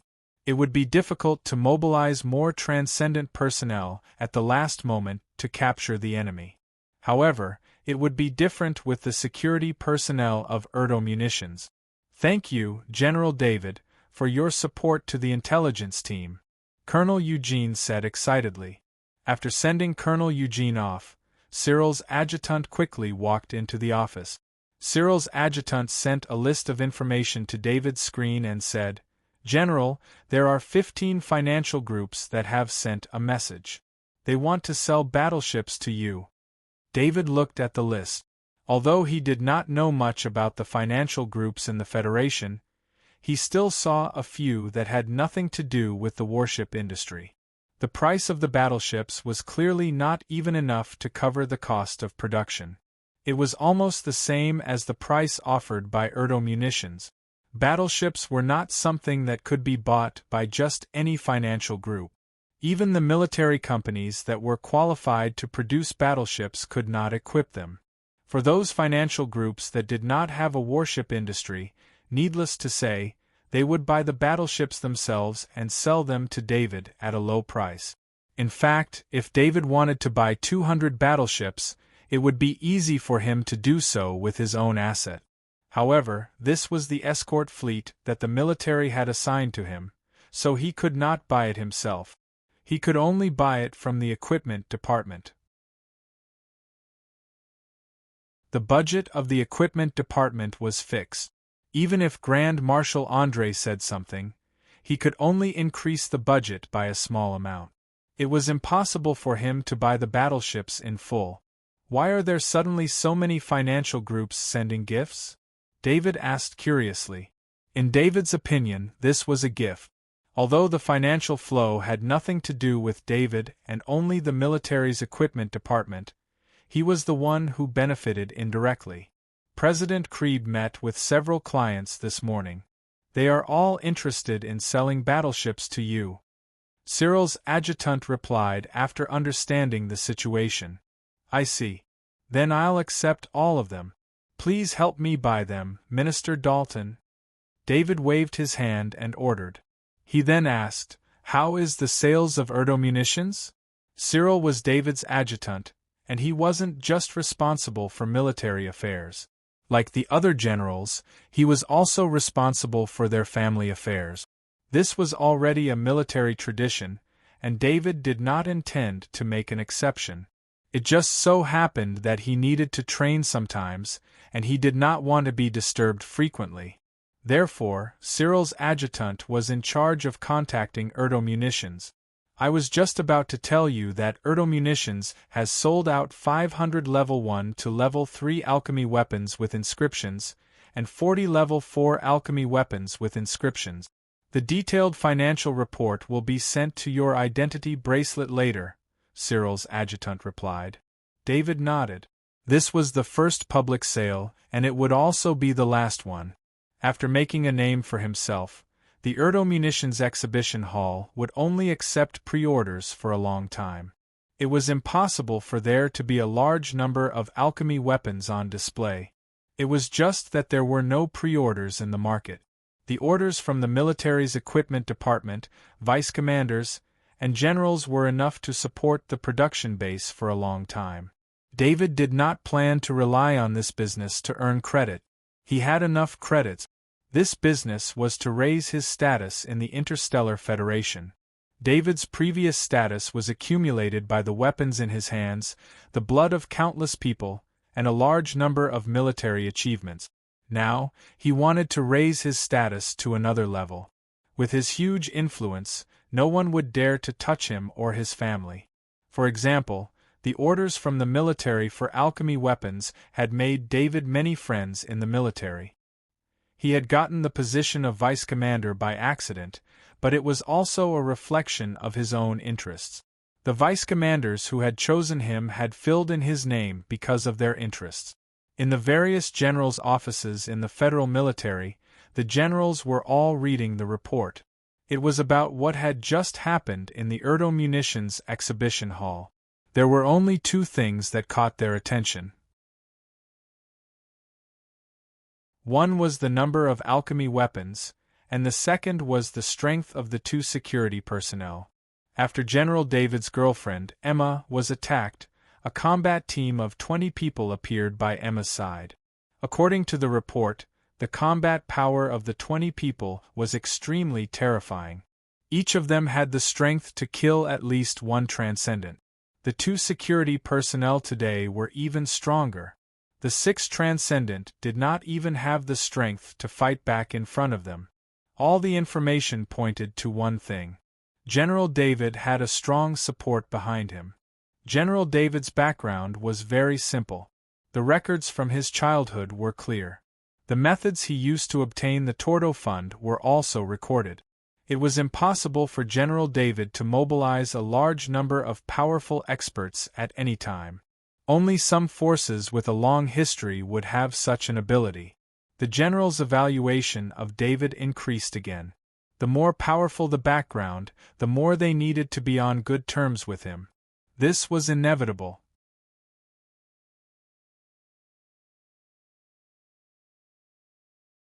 Chapter 1059. David returned to his office and dealt with some matters. he received a message from Jikwel's adjutant that Grand Marshal André was free. He went to the Grand Marshal's office. It was still the same sofa, and Grand Marshal André was sitting across from him. Grand Marshal André said with a smile, "I know what happened at the Erdo Arms exhibition hall. Our military just handed over the safety of Planet Origin to the government, and something like this happened. I've already called the Federation Security Bureau and asked them to strengthen the safety of Planet Origin. The incident at the Erdo Arms exhibition hall didn't cause any losses to General David's side. Instead, it benefited the federal military politically. The Federation's military control ended with the end of the war with the insectoid. The Federation government had always complained about the federal military's management during the period of military control. Now, as soon as the military control ended, something like this happened on Planet Origin. At the Erdo Arms exhibition hall, there were at least 100 representatives from large corporations. The impact of this incident was very bad, and it had a great impact on the Federation government's ability to maintain security. I asked Colonel Eugene to hand over all the people involved to the military law department. I didn't ask the Federation government to intervene in this case," David explained. "General David, you're already the deputy commander. This is your right." Grand Marshal André's smile widened. General David was embarrassing the Federation government. Originally, he had contacted the Federation Security Bureau, and the case would be investigated by the Federation Security Bureau. However, it seemed like the Federation Security Bureau would end the investigation before it even started. Grand Marshal André sat up straight and said seriously, "I called you here this time because I have something important to ask for your opinion. Please go ahead." David also sat up straight and said, "Every deputy commander of the federal military has a star sector to govern. All the troops in the star sector will be under your command. This is the greatest authority a deputy commander has. I would like to ask your opinion on this. Which star sector do you want to govern?" Grand Marshal André asked David, "Can you hand over the Iridia system to me?" David asked without hesitation, "Why didn't you consider Cater Star Zone? Is the Tordo Fund there?" Grand Marshal André asked with a smile. Grand Marshal André was very happy with David's choice. In his opinion, David did not put his own interests first. Instead, he chose the Iridia sector, which was relatively weaker. If David chose Cater Star Zone, it would greatly boost the Tordo Fund and allow the Tordo Fund to develop even more. The Ilidia Star Zone is very meaningful to me, and I also have a lot of feelings for it," David explained with a smile. Grand Marshal André had already guessed why David chose the Iridia system. It was because the Iridia system was where Emma's family was. Of course, with David's current power, Emma's family would not be of much help to him. However, he would be able to see Emma often there. Although it was normal for men and women in the Federation to get married in their 40s or 50s, it was not a good thing for lovers to not be together for a long time. Another reason was that AL 1187, which was the Interstellar Federation security point, was in the Iridia system. David could go to the Iridia system at any time. Although David's cloned avatar's strength didn't deteriorate much, leaving the Emperor Inheritance rune for a long time would cause his strength to slowly deteriorate. It was just that his cloned avatar was only at the legend rank, so the deterioration wasn't obvious. If he did not want his strength to deteriorate, he would need to meet up with David's main body every half a year or so and recover his strength through the Imperial Inheritance rune. The Iridia system is not a problem.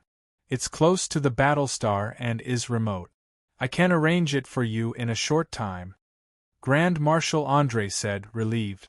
In the past, the biggest problem for a deputy commander was the issue of jurisdiction.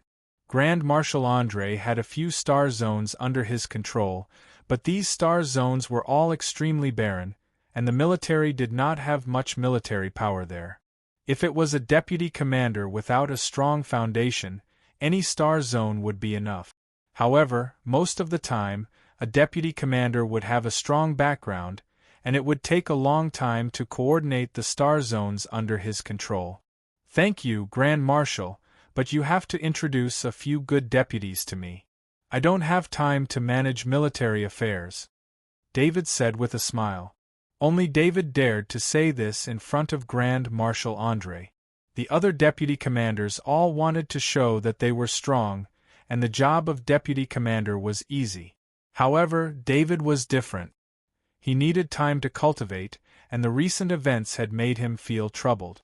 He had long since planned to ask Grand Marshal Andre for people. You. All right, I'll introduce 2 lieutenant generals to you. They were both trained by me, so you can use them without worry. Grand Marshal Andre said helplessly as he pointed at David. You know that I'm not interested in power. I'm surprised that this deputy commander fell into my hands, David said with a shrug. Grand Marshal Andre was a little speechless. If these words were heard by the generals of the Federal High Command, who knew what they would think? Those generals had almost broken their heads for the position of deputy commander. Some time ago, they had used all kinds of methods to get the deputy commander to vote for them. No one had thought that David would be the one to benefit in the end. However, Grand Marshal Andre was also very satisfied with David's attitude. David had expressed his 100% support for him, and even his deputies were appointed by him. This was something that other deputy commanders would never allow. Deputies were normally the trusted aides of the deputy commander, and they were an extension of the deputy commander's authority. Although the lieutenant generals appointed by Grand Marshal Andre would not do anything that was detrimental to David, these 2 lieutenant generals would definitely not object to Grand Marshal Andre's requests. From this, it could be seen that David had complete trust in Grand Marshal Andre, and it also showed that he was indifferent to power. This mentality might be difficult for others to understand, but it was normal for David. David's original body was already at the peak of the legendary stage, and he would be a demigod with one more step. His vision was broader than anyone in the Interstellar Federation. In his eyes, the power of the Federation was insignificant.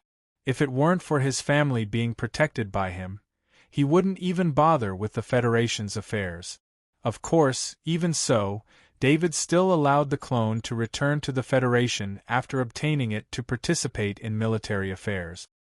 His original body continued to cultivate diligently every day. Admiral Francis left you a fleet, the 19th Fleet of the Federation. It's a fleet that performed outstandingly during the defense of the great world of God. It's currently heading to the Elydia star system. Once the jurisdiction of the Elydia star system is confirmed, it will take over the garrison there. Also, your own guard fleet has to speed up. I heard that Minister Dalton has purchased nearly 50 battleships at a low price. You know how jealous the other deputy commanders are. If it weren't for the fact that these forces designated these battleships as your guard ships, they would have already set their sights on them. Grand Marshal Andre continued. David's heart skipped a beat. To be honest, among all the powers of the deputy commander, the only thing that moved him was having a direct command of his own fleet. This wasn't a guard fleet of 200 battleships, but a complete fleet of 10,000 battleships. 10,000 battleships meant that there would be an aircraft carrier. This was the Federation's strongest weapon, possessing terrifying doomsday attack capabilities. David had previously obtained a Super Star Destroyer cannon, but compared to a doomsday weapon, it was still one level lower. The reason why the deputy commander of the Federal High Command was called a military tycoon was because he controlled the military's main fleet and had great power. The Guard fleet's 200 battleships shouldn't take too long, David said with a smile. He had decided to no longer sell Erdo arms in physical form. In order to compete for the limited alchemy pattern weapons produced by Erdo arms, there would naturally be a large number of forces that wanted to establish a good relationship with him. There were very few things that could move David, and so far, Only the battleships had been leaked. Everyone knew that once David's 200 battleships were fully staffed, even if they wanted to give him a gift, it would be impossible. 200 guard battleships, even I want to snatch them as my guard fleet. Grand Marshal André shook his head and laughed. With the ratio of 1 battleship to 1,000 battleships, David's guard fleet was equivalent to 20 full battleships gathered together. In terms of firepower alone, it was completely comparable to 50,000 battleships. If you are interested, I can give them to you, David said indifferently. For David, battleships were not much different from ordinary battleships. They could not threaten him, who was in the legendary rank. Haha, you are always saying nice things to make me happy, Grand Marshal André said with a laugh. Both he and David knew that the guard fleet could not be given away. If Grand Marshal André really did so, his reputation would be damaged. With his status, reputation was more important than anything else. The guard fleet of 200 battleships was completed faster than anyone had expected.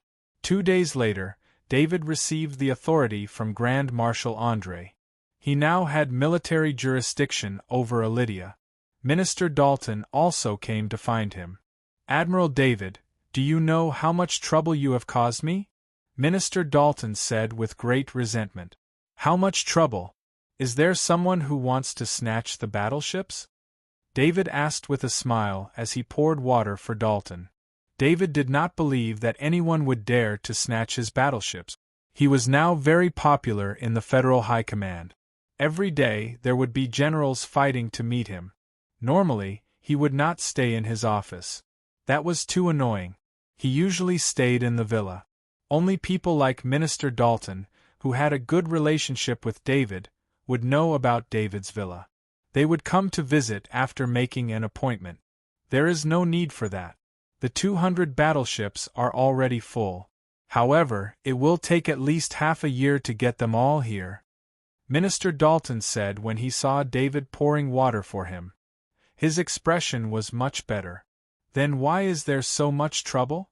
David was puzzled. What else could it be? Do you know? How long does it take to build a battleship? From design to manufacturing, to the configuration of weapons and scanning equipment, to debugging, it takes about 5 years. The production of battleships is extremely low, so it will take another 5 years to prepare all the materials. Originally, some companies that can build battleships have stockpiled battleships. These stockpiled battleships are all for the military's old battleships after they are retired. The sudden addition of 200 battleships not only cleared out all the stockpiled battleships, but also ordered all the battleships under construction. The military will not have enough battleships to replace them for at least 10 years. Minister Dalton complained. The demand for battleships was low to begin with. Coupled with the complicated craftsmanship and the high difficulty of building them, the total production of all the military companies in the Interstellar Federation was extremely low. Originally, no matter how rich and powerful the people of the Federation were, they were not allowed to purchase and use battleships.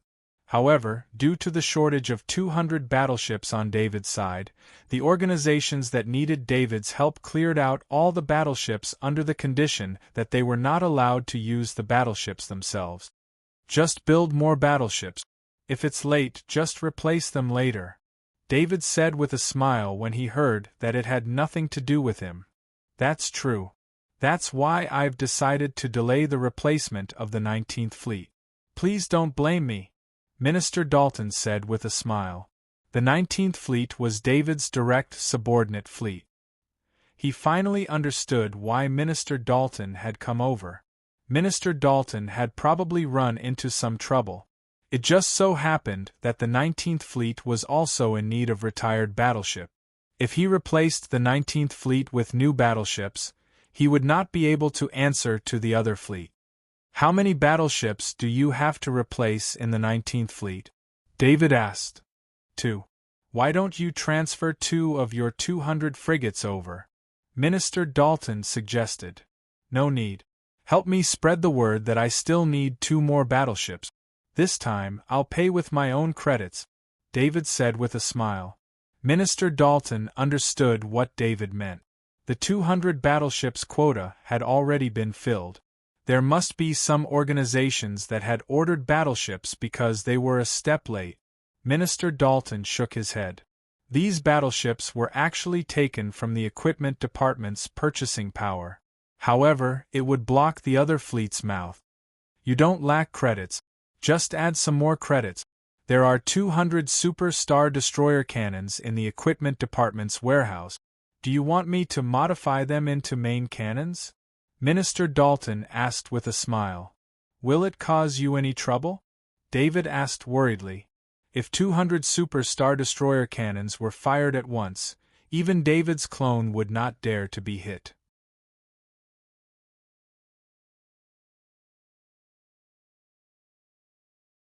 Chapter 1060. Actually, this is what Marshal André told me. He said that you are the most likely to get into trouble. If you increase the firepower of your fleet, it will be less troublesome, so Marshal André won't have to clean up the mess for you. Minister Dalton said with a smile. David knew that things wouldn't be that easy. Super Star Destroyer cannons were usually used in important defense bases, and the cost was a small matter. Many of the precious materials were harder to obtain than battleship. If battleships took more than a decade to build, then a Super Star Destroyer cannon would take more than a decade to build. However, after a Super Star Destroyer cannon was built, as long as it was properly maintained, it wouldn't be a problem to use it for hundreds of years. Battleships were the lowest capacity for Super Star Destroyer cannons. However, due to the difficulty of building Super Star Destroyer cannons, the military didn't equip them with Super Star Destroyer cannons. The main reason was that the military couldn't equip all the battleships with Super Star Destroyer cannons, so the equipment department didn't consider installing Super Star Destroyer cannons on battleship. After David gave his deputy to Grand Marshal André, Grand Marshal André started thinking about how to compensate David. The 200 Super Star Destroyer cannons this time was the compensation for David. David didn't care about his power and gave it to Grand Marshal André, but Grand Marshal André couldn't just accept it. Grand Marshal André had to do something. This wasn't for David, but for other people who might join Grand Marshal André. On the Jiami planet, David's main body once again expended a huge amount of mental power to activate the mental innate ability, Mind Storm, which doubled the speed of his main body's thinking, including his 137 soul avatars.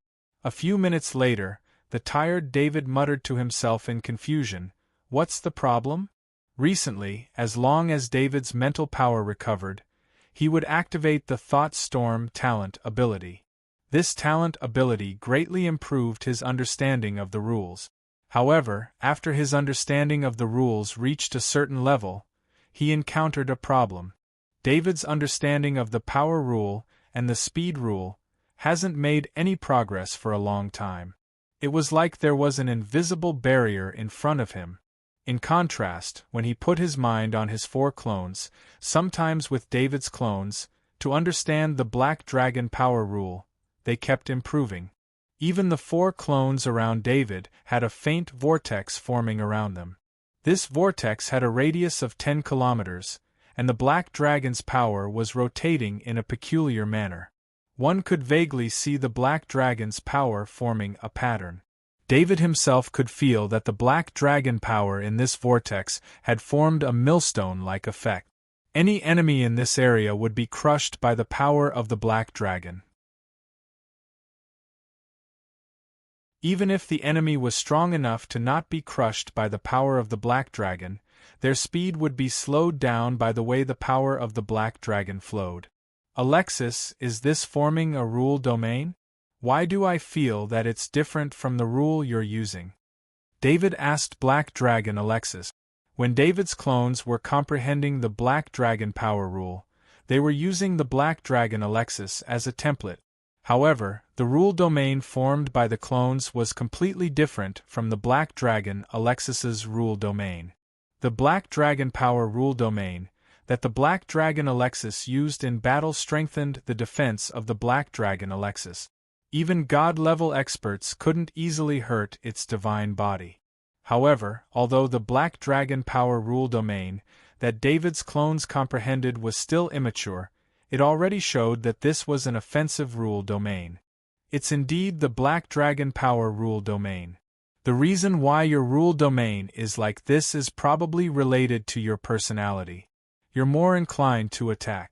No matter how much you deliberately imitate my rule domain, it's still your own rule domain in the end, the Black Dragon Alexis replied. Then why is it that when I'm only comprehending with 5 clones, the speed of comprehension is faster than when my main soul and 137 clones are using the Mind Storm talent ability? David asked the question in his heart. The 5 clones didn't use their spiritual talent. They were just comprehending normally. During this period of time, they had already comprehended the Black Dragon power rule domain.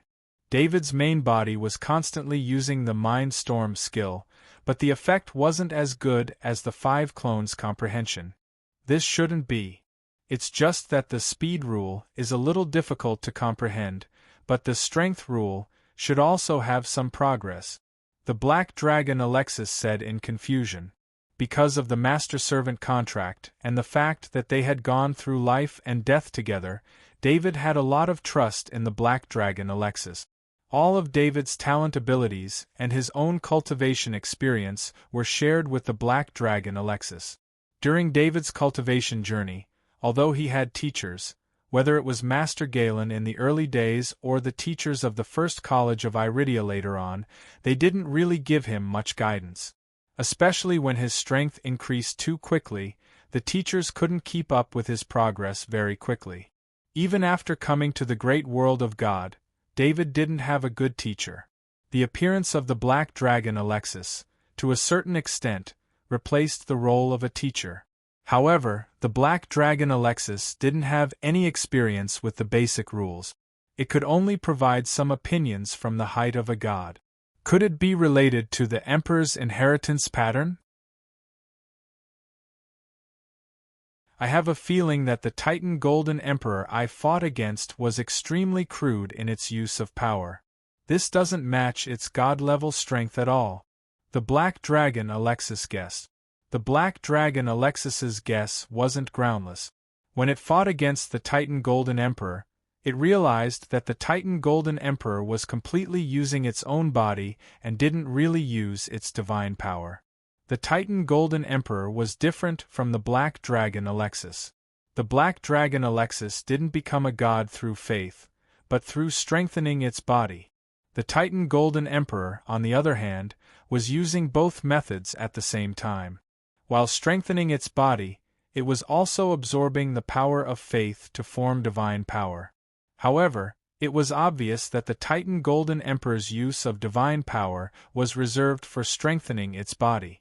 The Titan Golden Emperor's strongest ability was its natural ability, the Titan body. This was an innate ability of the Zergs, and it didn't have much to do with the god level. When the Black Dragon Alexis learned that the god-level Zergs were cultivating through the Emperor's inheritance pattern, it guessed that there must be some flaws in this cultivation method. According to the rules of any world, it was impossible to rapidly increase one's strength without paying a price. This didn't conform to the rules of the world. The Black Dragon Alexis guessed that while the Emperor's inheritance pattern rapidly increased one's strength, it also increased the difficulty of comprehending the rules. The Zerg's comprehension of the rules was a kind of instinct. They specialized in one type of power for their entire life, and this power would naturally be comprehended into the rules through continuous use. In particular, the Emperor's inheritance pattern could also be used to pass down certain rules. Even the rule domain could be formed through the Emperor's inheritance pattern. This made the owner of the pattern lack the process of comprehension. David nodded. He had a feeling that what the Black Dragon Alexis said was very likely true. One had to know that the brainstorm spiritual talent was extremely terrifying. Logically speaking, every time the brainstorm spiritual talent was used, it would more or less increase one's comprehension of the rules. However, David felt a wall. An invisible but real wall that blocked him from completely comprehending the rules. If it was before he obtained the clone, David might have to consider how to deal with the Emperor's inheritance pattern. This was because a normal clone couldn't withstand the power of the Emperor's inheritance pattern. Even if it was used by a legendary rank Zerg clone, it wouldn't be able to share the godly strengthening effect with the main body. David was very greedy. He wanted to get rid of the possible flaws of the Emperor's inheritance pattern, but he also wanted the rapid improvement effect of the Emperor's inheritance pattern. Using a clone to carry the Emperor's inheritance pattern was the best choice. The clone had the body of a black dragon, and its current strength had reached the legendary rank. It could completely bear the Emperor's inheritance pattern alone. As long as David's main body needed it, he could connect with the clone at any time to strengthen himself through the divine power of the Emperor's inheritance pattern.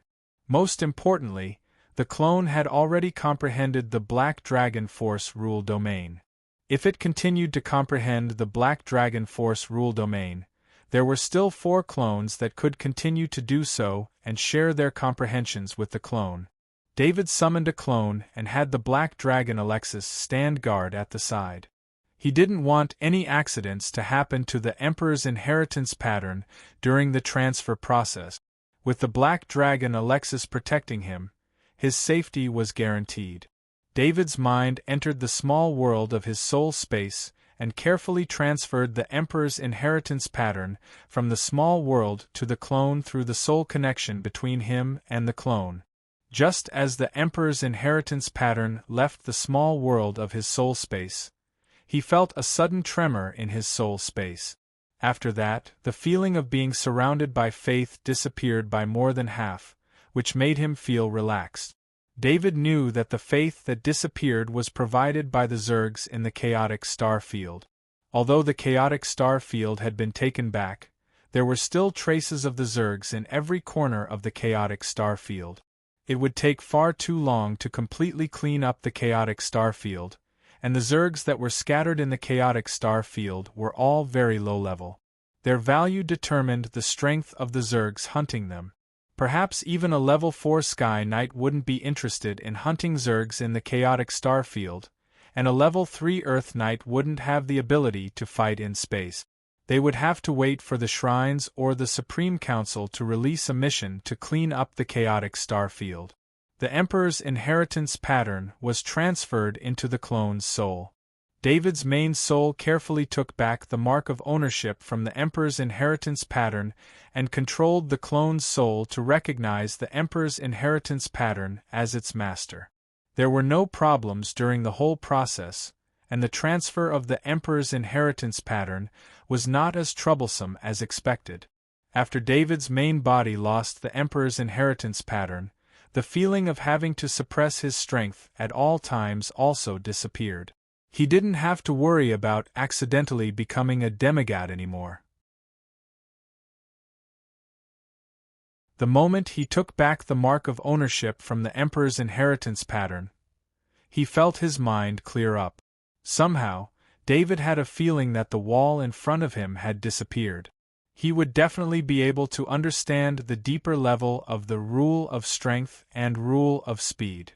After resting for a while and waiting for his spirit to recover fully, he once again used his spirit to activate the Thought Storm spiritual talent ability. David's main soul and 137 soul clones were all extremely active. He felt the mysterious nature of the world and understood the content that couldn't be described with any word. After a few minutes, he opened his eyes, and his eyes were full of surprise. Although the effect of using his spirit to activate the Thought Storm spiritual talent ability was not obvious, he did feel something new. His understanding of the rule of strength and rule of speed had increased a little. Although it was just a little bit of understanding, as long as there was an increase, He could continuously use the thought storm spiritual talent ability to explode and accumulate time after time to completely control the rule of strength and rule of speed. Before this, all of David's efforts had been fruitless. To him, who had always been improving rapidly, this was an extremely despairing thing. "Alexis, you were right," David said to the black dragon Alexis on his shoulder. "There is no perfect training system in this world.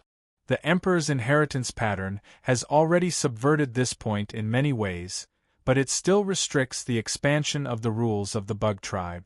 However, sacrificing the expansion of the rules to reach the 100% God-level effect, if the giant dragons had such an inheritance method, they would also choose it." Black Dragon Alexis said emotionally. The Emperor's inheritance pattern could only be nurtured in the bloodline of the Emperor of the Bug Tribe, and the proportion was extremely small. This was already a restriction of the world's rules. In addition, the Emperor's inheritance pattern suppressed the God-level Bug Tribe's understanding of the rules. This made it very difficult for the God-level Bug Tribe to have a true understanding of power. Instead, they were all God-level bugs that only knew how to use power. However, this did not mean that the Emperor's inheritance pattern was bad.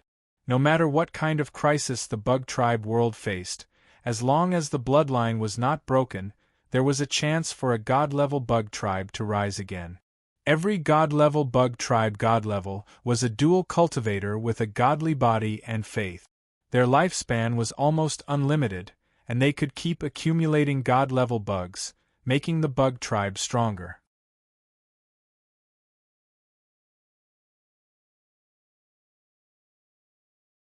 Chapter 1061.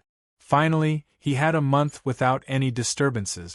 Whether it was David's main body in the great world of God or David's clones on the Interstellar Federation's planet of origin, they all had a relaxing month. During this month, the 5 clones managed to control the Black Dragon's power to the point where they could barely gain the approval of the Black Dragon Alexis. On the other hand, David's main body's power and speed rules were still far from forming a domain. He did not even have a specific direction. This forced him to face the fact that his clones might become demigods earlier than his main body. He did not plan to limit the clone's ability to improve. Ever since David transferred the king's inheritance rune to one of his clones, the clones would sooner or later reach a higher level than his main body. David's main body was pursuing a stronger rule power, while his clones already had a fixed rule power. They only needed to increase their own strength. As long as David's main body did not control the basic rule power and form a territory, then the clones would inevitably become stronger first. With David's unlimited lifespan, becoming stronger in a short period of time was nothing. He would not be short-sighted because of this. On this day, General David, who was in the Federal High Command, was about to leave the planet of origin. As the military manager of the Elydia star system, he needed to go to the Elydia star system to take over his 19th Fleet and inspect the planet's defense forces. The reason why he had to wait for this month was that the 2 lieutenant generals assigned to him by Grand Marshal Andrei needed to hand over their work. The 2 lieutenant generals were in other star systems and needed a general to take over their positions and hand over all the work before they could be summoned back. The second reason was to wait for the formation of the Guard fleet. Of course, because some of the battleships were still under construction, they could not be handed over to David. This month was only for the equipment department to modify the battleships that had already been handed over. "Admiral, the landing ship has arrived." Cyril's adjutant came to David's side and reminded him softly. David nodded. He looked at the message from Grand Marshal Andrei on his identity bracelet, asking him to leave everything to his subordinates and not do everything himself. David smiled bitterly and helplessly. He naturally understood that Grand Marshal Andrei was tactfully telling him not to cause trouble. "Let's go." David deactivated his ID bracelet and said to his entourage. David was no longer a lone commander. He had subordinates like Lieutenant General Radner, Lieutenant General Bradford, General Eugene, Cyril's adjutant, and Major General Morris by his side. Rear Admiral Morris was the captain of the escort fleet and also a transcendent. However, Major General Morris did not obtain his rank as a transcendent. Instead, he walked the path of a professional soldier and was promoted according to his military merit.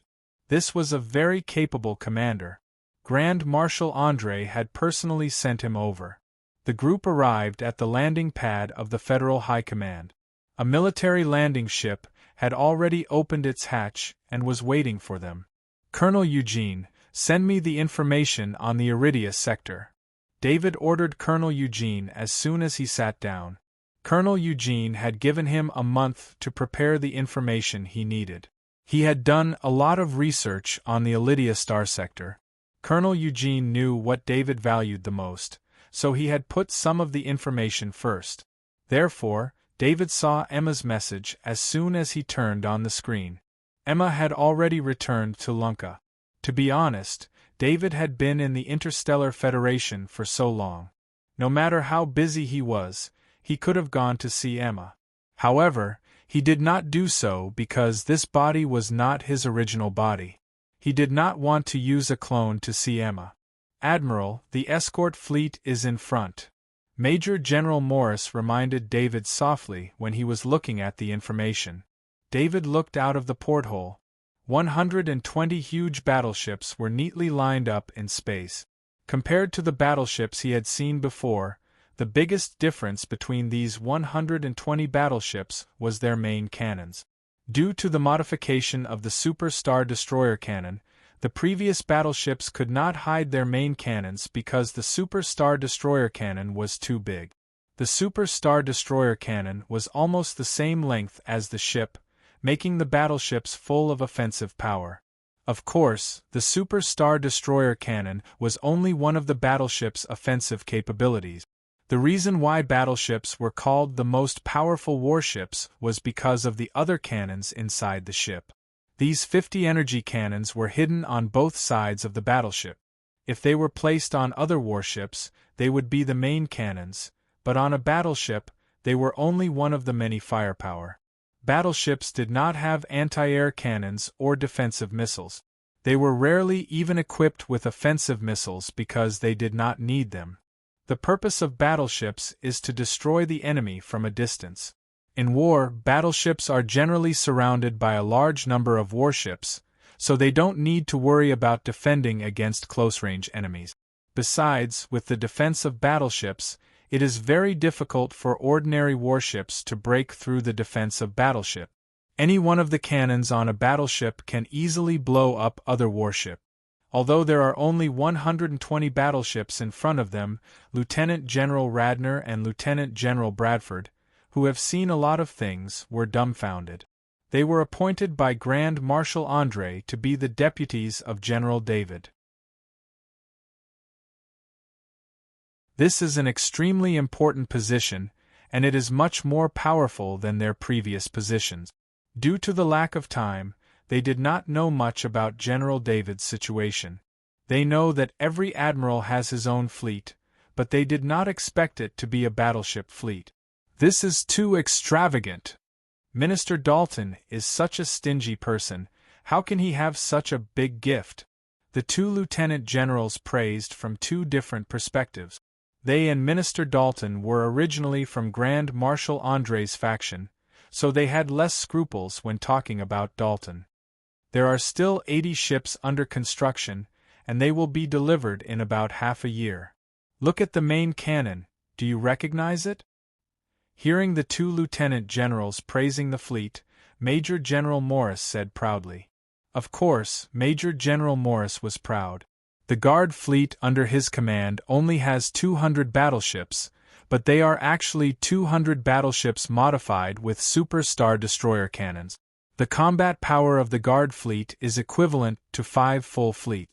Being from Grand Marshal André's faction, Major General Morris and the two lieutenant generals are old acquaintances. One of the two lieutenant generals is at most in command of the 19th Fleet of the Federation. In terms of combat power, He can't compare with the fleet, so how can Major General Morris not be proud? The most important thing is that the fleet is directly under General David. Except for General David, no one can command Major General Morris. In the Federation Army, everything is based on strength, and the military power in one's hands is also the basis of one's word. Superstar destroyer cannons. Minister Dalton is actually willing to take out so many? Lieutenant General Bradford had some guesses when he saw the fleet before, but after Major General Morris confirmed it, he couldn't remain calm anymore. In the midst of everyone's amazement, the landing ship entered the battleship that serves as the flagship. The usable space inside the battleship is not as large as it looks from the outside. After filling the battleship with 10,000 crew members, the space inside the battleship feels extremely narrow. David is not surprised. The reason why the battleship has such a powerful attack power is that a large part of the battleship's huge internal space is occupied by the Krypton engine. The energy generated by the Krypton engine can not only drive the battleship, but also support the energy shield and various powerful energy cannons. Everyone came to the cockpit with a huge porthole and sat in the middle of the lounge. General David, are you going to sit there? Major General Morris pointed to the position of the chief commander and asked. You command, I'm just a passenger, David said with a smile and waved his hand. After Major General Morris saluted David, he sat in the chief commander's chair. All ships start their engines and move forward in a defensive posture. Major General Morris ordered loudly. Roger! Roger! Roger! The response of the captains of the other battleships came in. This guard fleet has just been established, and Major General Morris and these captains still need some time to get used to each other and form a tacit understanding. It's not the first time Major General Morris has been to the guard fleet, but it's the first time he feels that all the captains, including the flagship captain, are extremely excited. Even the calm chief officer on the side is full of excitement at this time, and there is a fanatical emotion in his eyes. Major General Morris is a transcendent. He is sensitive to the fact that some of the crew in the cockpit are looking at General David with fanatical eyes from time to time. It's an emotion that he doesn't understand. In Major General Morris's view, this kind of emotion seems to be like fans seeing their favorite stars. But that kind of thing was only done by young and idle people. Every soldier here had participated in the cruel war and had a will as strong as steel. Major General Morris's heart suddenly moved. He remembered that these soldiers all retired from the battle of the great world of God, and General David also participated in that battle and achieved great merits. Major General Morris saw the state of these soldiers. He knew that no matter who is in command of this guard fleet will only listen to General David's orders. If he dares to give an order that goes against General David's will, it's very likely that General David won't even need to do anything. These soldiers who crazily worship General David will arrest him. Of course, Major General Morris will not do that. Since he became the chief commander of General David's guard fleet, he has become General David's direct subordinate. General David lost his power, and Major General Morris's military career also came to an end. What Major General Morris had guessed was true. There were 10,000 soldiers on each battleship, and 120 battleships meant 2 million soldiers. However, these 2 million soldiers were only a small part of the soldiers who participated in the battle of the great world of God. More than 500 million soldiers of the Interstellar Federation participated in that battle. As long as a soldier participated in that battle, they will never forget the figure standing at the forefront of the entire defense line. That was the strongest soldier of the Interstellar Federation. 1 sniper rifle per person, blocking the high-level insectoids from the front line. Even the many level 5 Knight of the great world of God could not overshadow General David's presence. Especially General David, in order to prevent the God-level insectoid from getting close to the fleet, He bravely rushed out and lured the god-level insectoid away. Strength, selflessness, courage, sacrifice, this spirit is worshipped no matter which world it is in. Especially the soldiers of the Interstellar Federation who were rescued, they saw General David's battle through the screen. The 500 million soldiers all had extreme admiration for General David. It was an emotion that should not appear in the Interstellar Federation. It was similar to the belief of the god of war. Due to the appearance of a god in the battle, the Federation did not report the achievements of General David. Other than the military and political officials, only the 500 million soldiers knew what happened. Major General Morris, who did not experience the emotional impact of the soldiers, could not understand the emotions of the soldiers. The time it took for the guard fleet to reach the Iridia star system was very short, mainly because of David's authority. He could use the space portals that the military had strict requirements for. These space portals were not open to the public. Even in the military, only with the order of the Federal High Command could use them. David had such authority. His guard fleet only took a few hours to reach the space portal that was extremely close to the planet of origin. The guard fleet passed through the space portal under the shocked gaze of the guard fleet guarding the portal. As soon as they came out of the Iridia star system's space portal, David ordered in a deep voice, "Rest here and wait for me to come back." Everyone here was David's subordinate. No one asked the reason. 120 battleships stopped in space not far from the space portal. David put on the transcendent armor and left the flagship. No one knew where he was going. David's destination was AL 1187. At full speed as a legendary, he arrived at AL 1187 in 3 hours. In the great world of God, David's main body put the Black Dragon Alexis, the demigod knights of the Holy Spirit, and the 4 clones into the Divine Space Card. After choosing the Interstellar Federation safe point to activate the wormhole, David's main body stepped into the Interstellar Federation AL 1187. Using the Space Dash ability, David's main body appeared on the surface of AL 1187 and arrived in front of General David's clone. He grabbed the clone and returned to the Interstellar Federation safe point inside AL 1187. Although the strength of General David's clone had reached the legendary rank, if he wanted to enter the Interstellar Federation safe point, he would not be able to enter unless he destroyed it. The clone's ability was very simple. It only had the ability of the Black Dragon and the ability of the sword, which was very inconvenient in many cases. David put General David's clone into the Divine Space Card. He found the space coordinate pattern in the small world of his soul and chose the space coordinate of the Bug World safe point to activate the wormhole.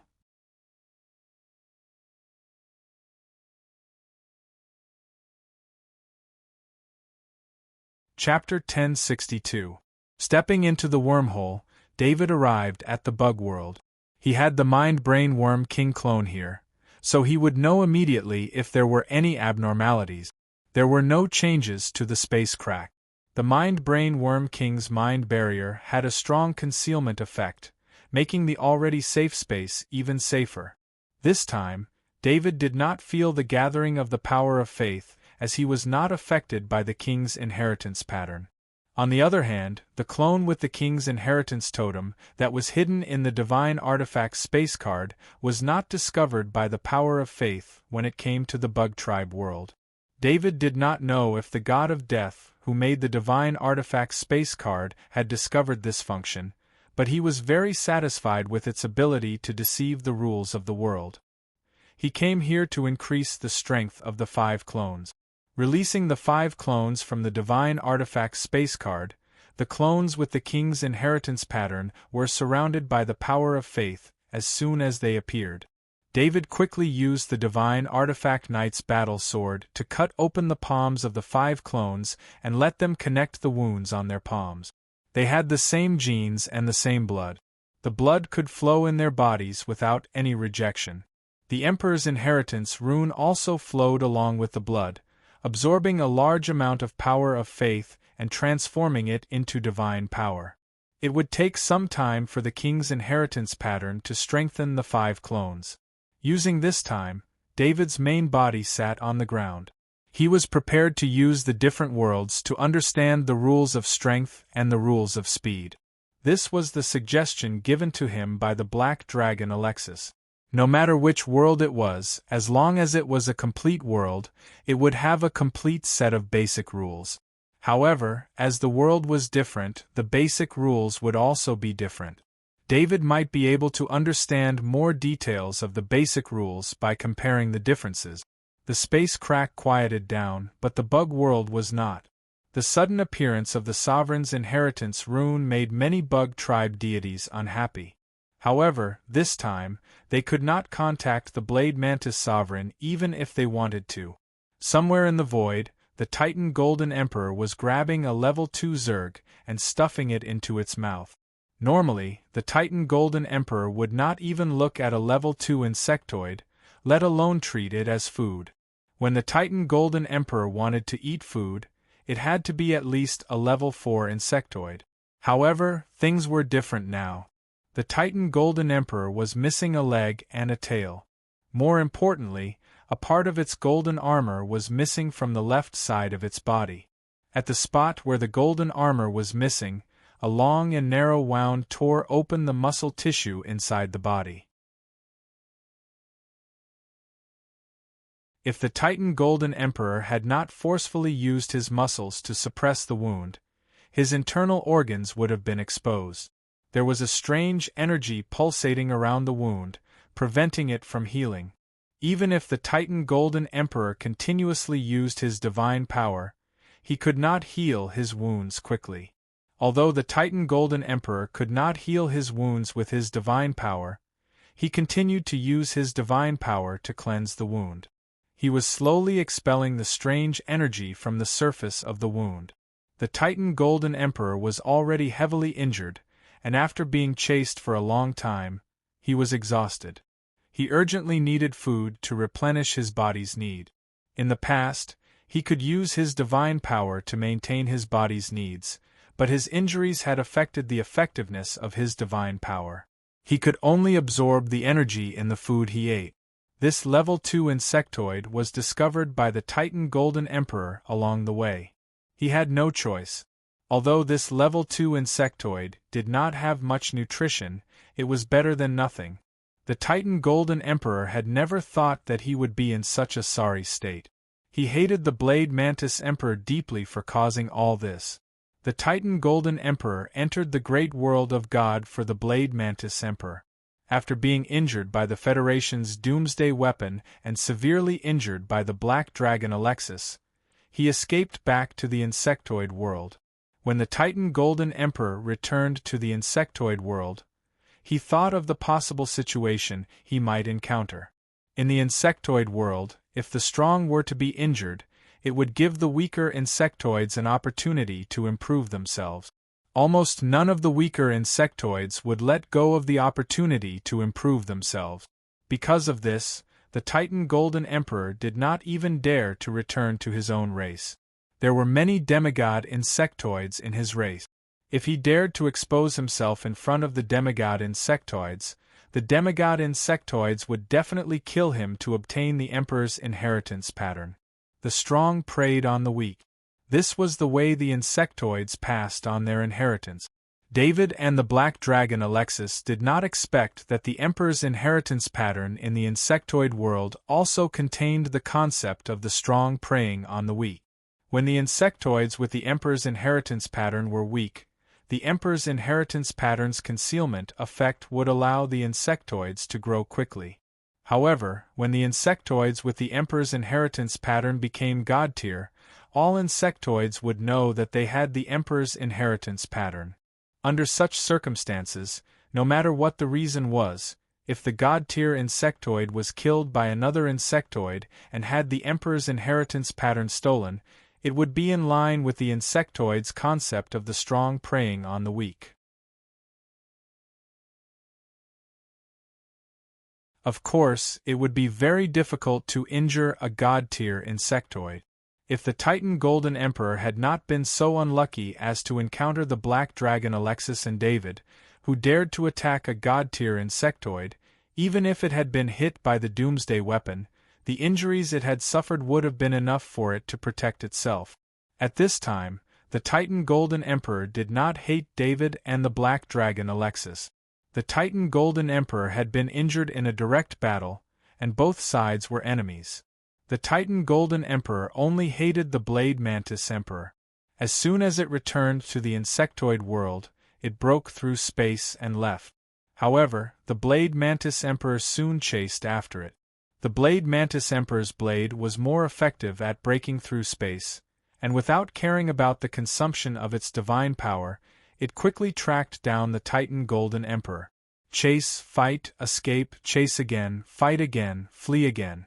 The two god-tier insectoids kept passing through space, coming into contact and separating again. The Titan Golden Emperor was getting weaker and weaker. A god-tier's divine body was constantly strengthened by divine power. Under normal circumstances, it was difficult for it to be injured, but it was even harder for it to recover after being injured. The Blade Mantis Emperor was a god-tier insectoid. Although it had lost the Emperor's inheritance pattern, it was very clear about the weaknesses of the god-tier insectoid's divine body. When it attacked, the Blade Mantis Emperor would distribute an extremely powerful destructive energy on its blade. When the Titan Golden Emperor was injured and had lost its golden armor, the Blade Mantis Emperor's blade would sweep across the defenseless areas and place the destructive energy there. This destructive energy was not only used to prevent the wound from healing, but it was also used to consume the godly power of the Titan Gold-Armored Emperor. It was more like a coordinate that constantly provided the Blade Mantis Emperor with the latest location of the Titan Gold-Armored Emperor. This was why the Blade Mantis Emperor was able to track down the Titan Golden Emperor even though it had little divine power. It's the Emperor's inheritance pattern. The Titan Golden Emperor felt the Emperor's inheritance pattern in its body vibrate slightly. It understood that this was a phenomenon caused by the Blade Mantis Emperor's lost Emperor's inheritance pattern returning to the insectoid world. The Titan Golden Emperor sneered in its heart. The Blade Mantis Emperor was chasing after it like this. It was consuming its own divine power and causing its level to drop rapidly. Now it was time to see who would be able to hold on. Would the Titan Golden Emperor be unable to hold on due to its injuries, or would the Blade Mantis Emperor fall from the god tier due to the excessive consumption of its divine power? The Titan Golden Emperor saw the space not far away from it flickering. It helplessly mustered its remaining strength and charged forward. The space in front of the golden-armored Titan Emperor had a spatial fluctuation, and its huge body was submerged in it. The moment the Titan Golden Emperor's figure disappeared, the Blade Mantis Emperor's figure appeared. The moment it appeared, it noticed the ripples in the space. "You're one step too slow, but you won't be able to escape," the Blade Mantis Emperor said in a deep voice. The Blade Mantis Emperor did not have any injuries on its body, but its situation was not good. Its strength had already dropped to the edge of the god-tier insectoid realm. After using its divine power so many times, the Blade Mantis Emperor's divine power had been greatly depleted. A divine body required divine power to maintain, and without replenishment, it would not take long for it to drop to the god tier. However, the Blade Mantis Emperor did not regret it. Ever since the Titan Golden Emperor had returned from the great world of God, the Blade Mantis Emperor had understood one thing. The possibility of taking back the Emperor's inheritance pattern from the great world of God was too low. At this time, the Titan Golden Emperor's heavy injuries were like bait that it could not refuse. It was an opportunity for the Blade Mantis Emperor to snatch the Emperor's inheritance pattern. Neither the Titan Golden Emperor nor the Blade Mantis Emperor wanted to spread the news of what had happened between them. If the news of the Blade Mantis Emperor losing the Emperor's inheritance pattern was leaked, the Blade Mantis Emperor would lose everything in the insectoid world. If the news of the Titan golden-armored emperor being heavily injured were to spread, all the demigod insectoids in the insectoid world, and even the god-level insectoids, would join the hunt for the Titan golden-armored emperor for the sake of their own kind. In a situation where both sides had a fatal weakness, both sides had tacitly agreed to remain silent. The two god-tier insectoids had even closed their communication channels to the outside world. This was why the other god-tier insectoids could not contact the Blade Mantis Emperor. The Blade Mantis Emperor's blade flashed with power. It used its blade to explore the space where the Titan Golden Emperor had left. Using the remaining energy in the space, it locked onto the next coordinate. However, the Blade Mantis Emperor did not immediately break through the space.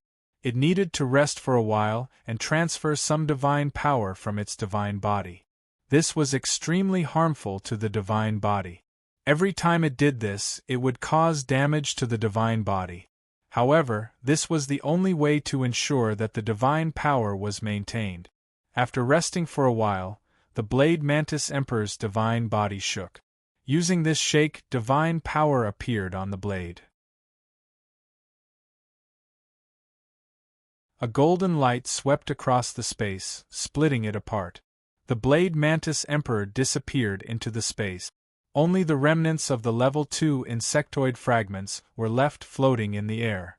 This chase had been going on for more than a month. It seemed like it would continue. Both sides had a lot of resources, so it would not be easy to exhaust the other side. A smile appeared on David's face.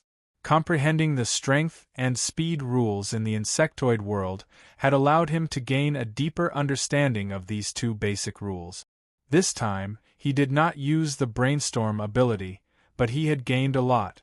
It was not that David did not want to use the brainstorm ability, but the 5 clones were cultivating.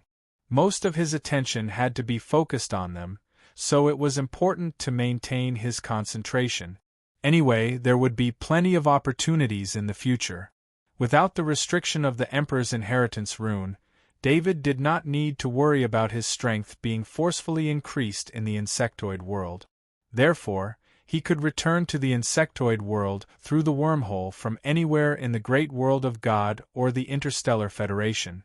At that time, he could use the brainstorm ability as much as he wanted to. Based on what he had learned this time, the strength and speed rules were extremely effective when he traveled between 3 different worlds. Of course, only David, who had the spatial coordinates ability, could use this method of comprehension. Others would not be able to make up for the time and energy spent traveling between 3 different worlds. David did not continue to comprehend. The 5 clones had already reached the peak of the legendary rank and were entering the peak accumulation stage. This peak accumulation stage was an important preparation for breaking through to the next level. David had to grasp every bit of improvement. He could not let the 5 clones become demigods in the insectoid world. It was not easy to become a demigod, but this did not include god-level life forms. The black dragon body of the clones was a god-level life form. Becoming a demigod was a height that most god-level life forms could reach through instinctive cultivation. David was very worried that he would accidentally let the 5 clones succeed in becoming a demigod in the insectoid world. If that happened, the 5 clones would not be suppressed by the world rules in the insectoid world. This was the most unbearable thing for David. He did not plan to live in the insectoid world for a long time. Moreover, the clones had important functions. For example, General David's clones were in the Interstellar Federation. After becoming a demigod, if they did not break through in the Interstellar Federation, the suppression of the world rules would be extremely strong. The reason why the gods who wanted to enter the Interstellar Federation were easily targeted and killed by the doomsday weapons of the Interstellar Federation was that the world rules of the Interstellar Federation had a much stronger suppression of god-level life forms compared to other worlds. You're tuning in to the Phoenix Knights YouTube channel. Don't forget to subscribe and join us on this journey to catch the most captivating stories.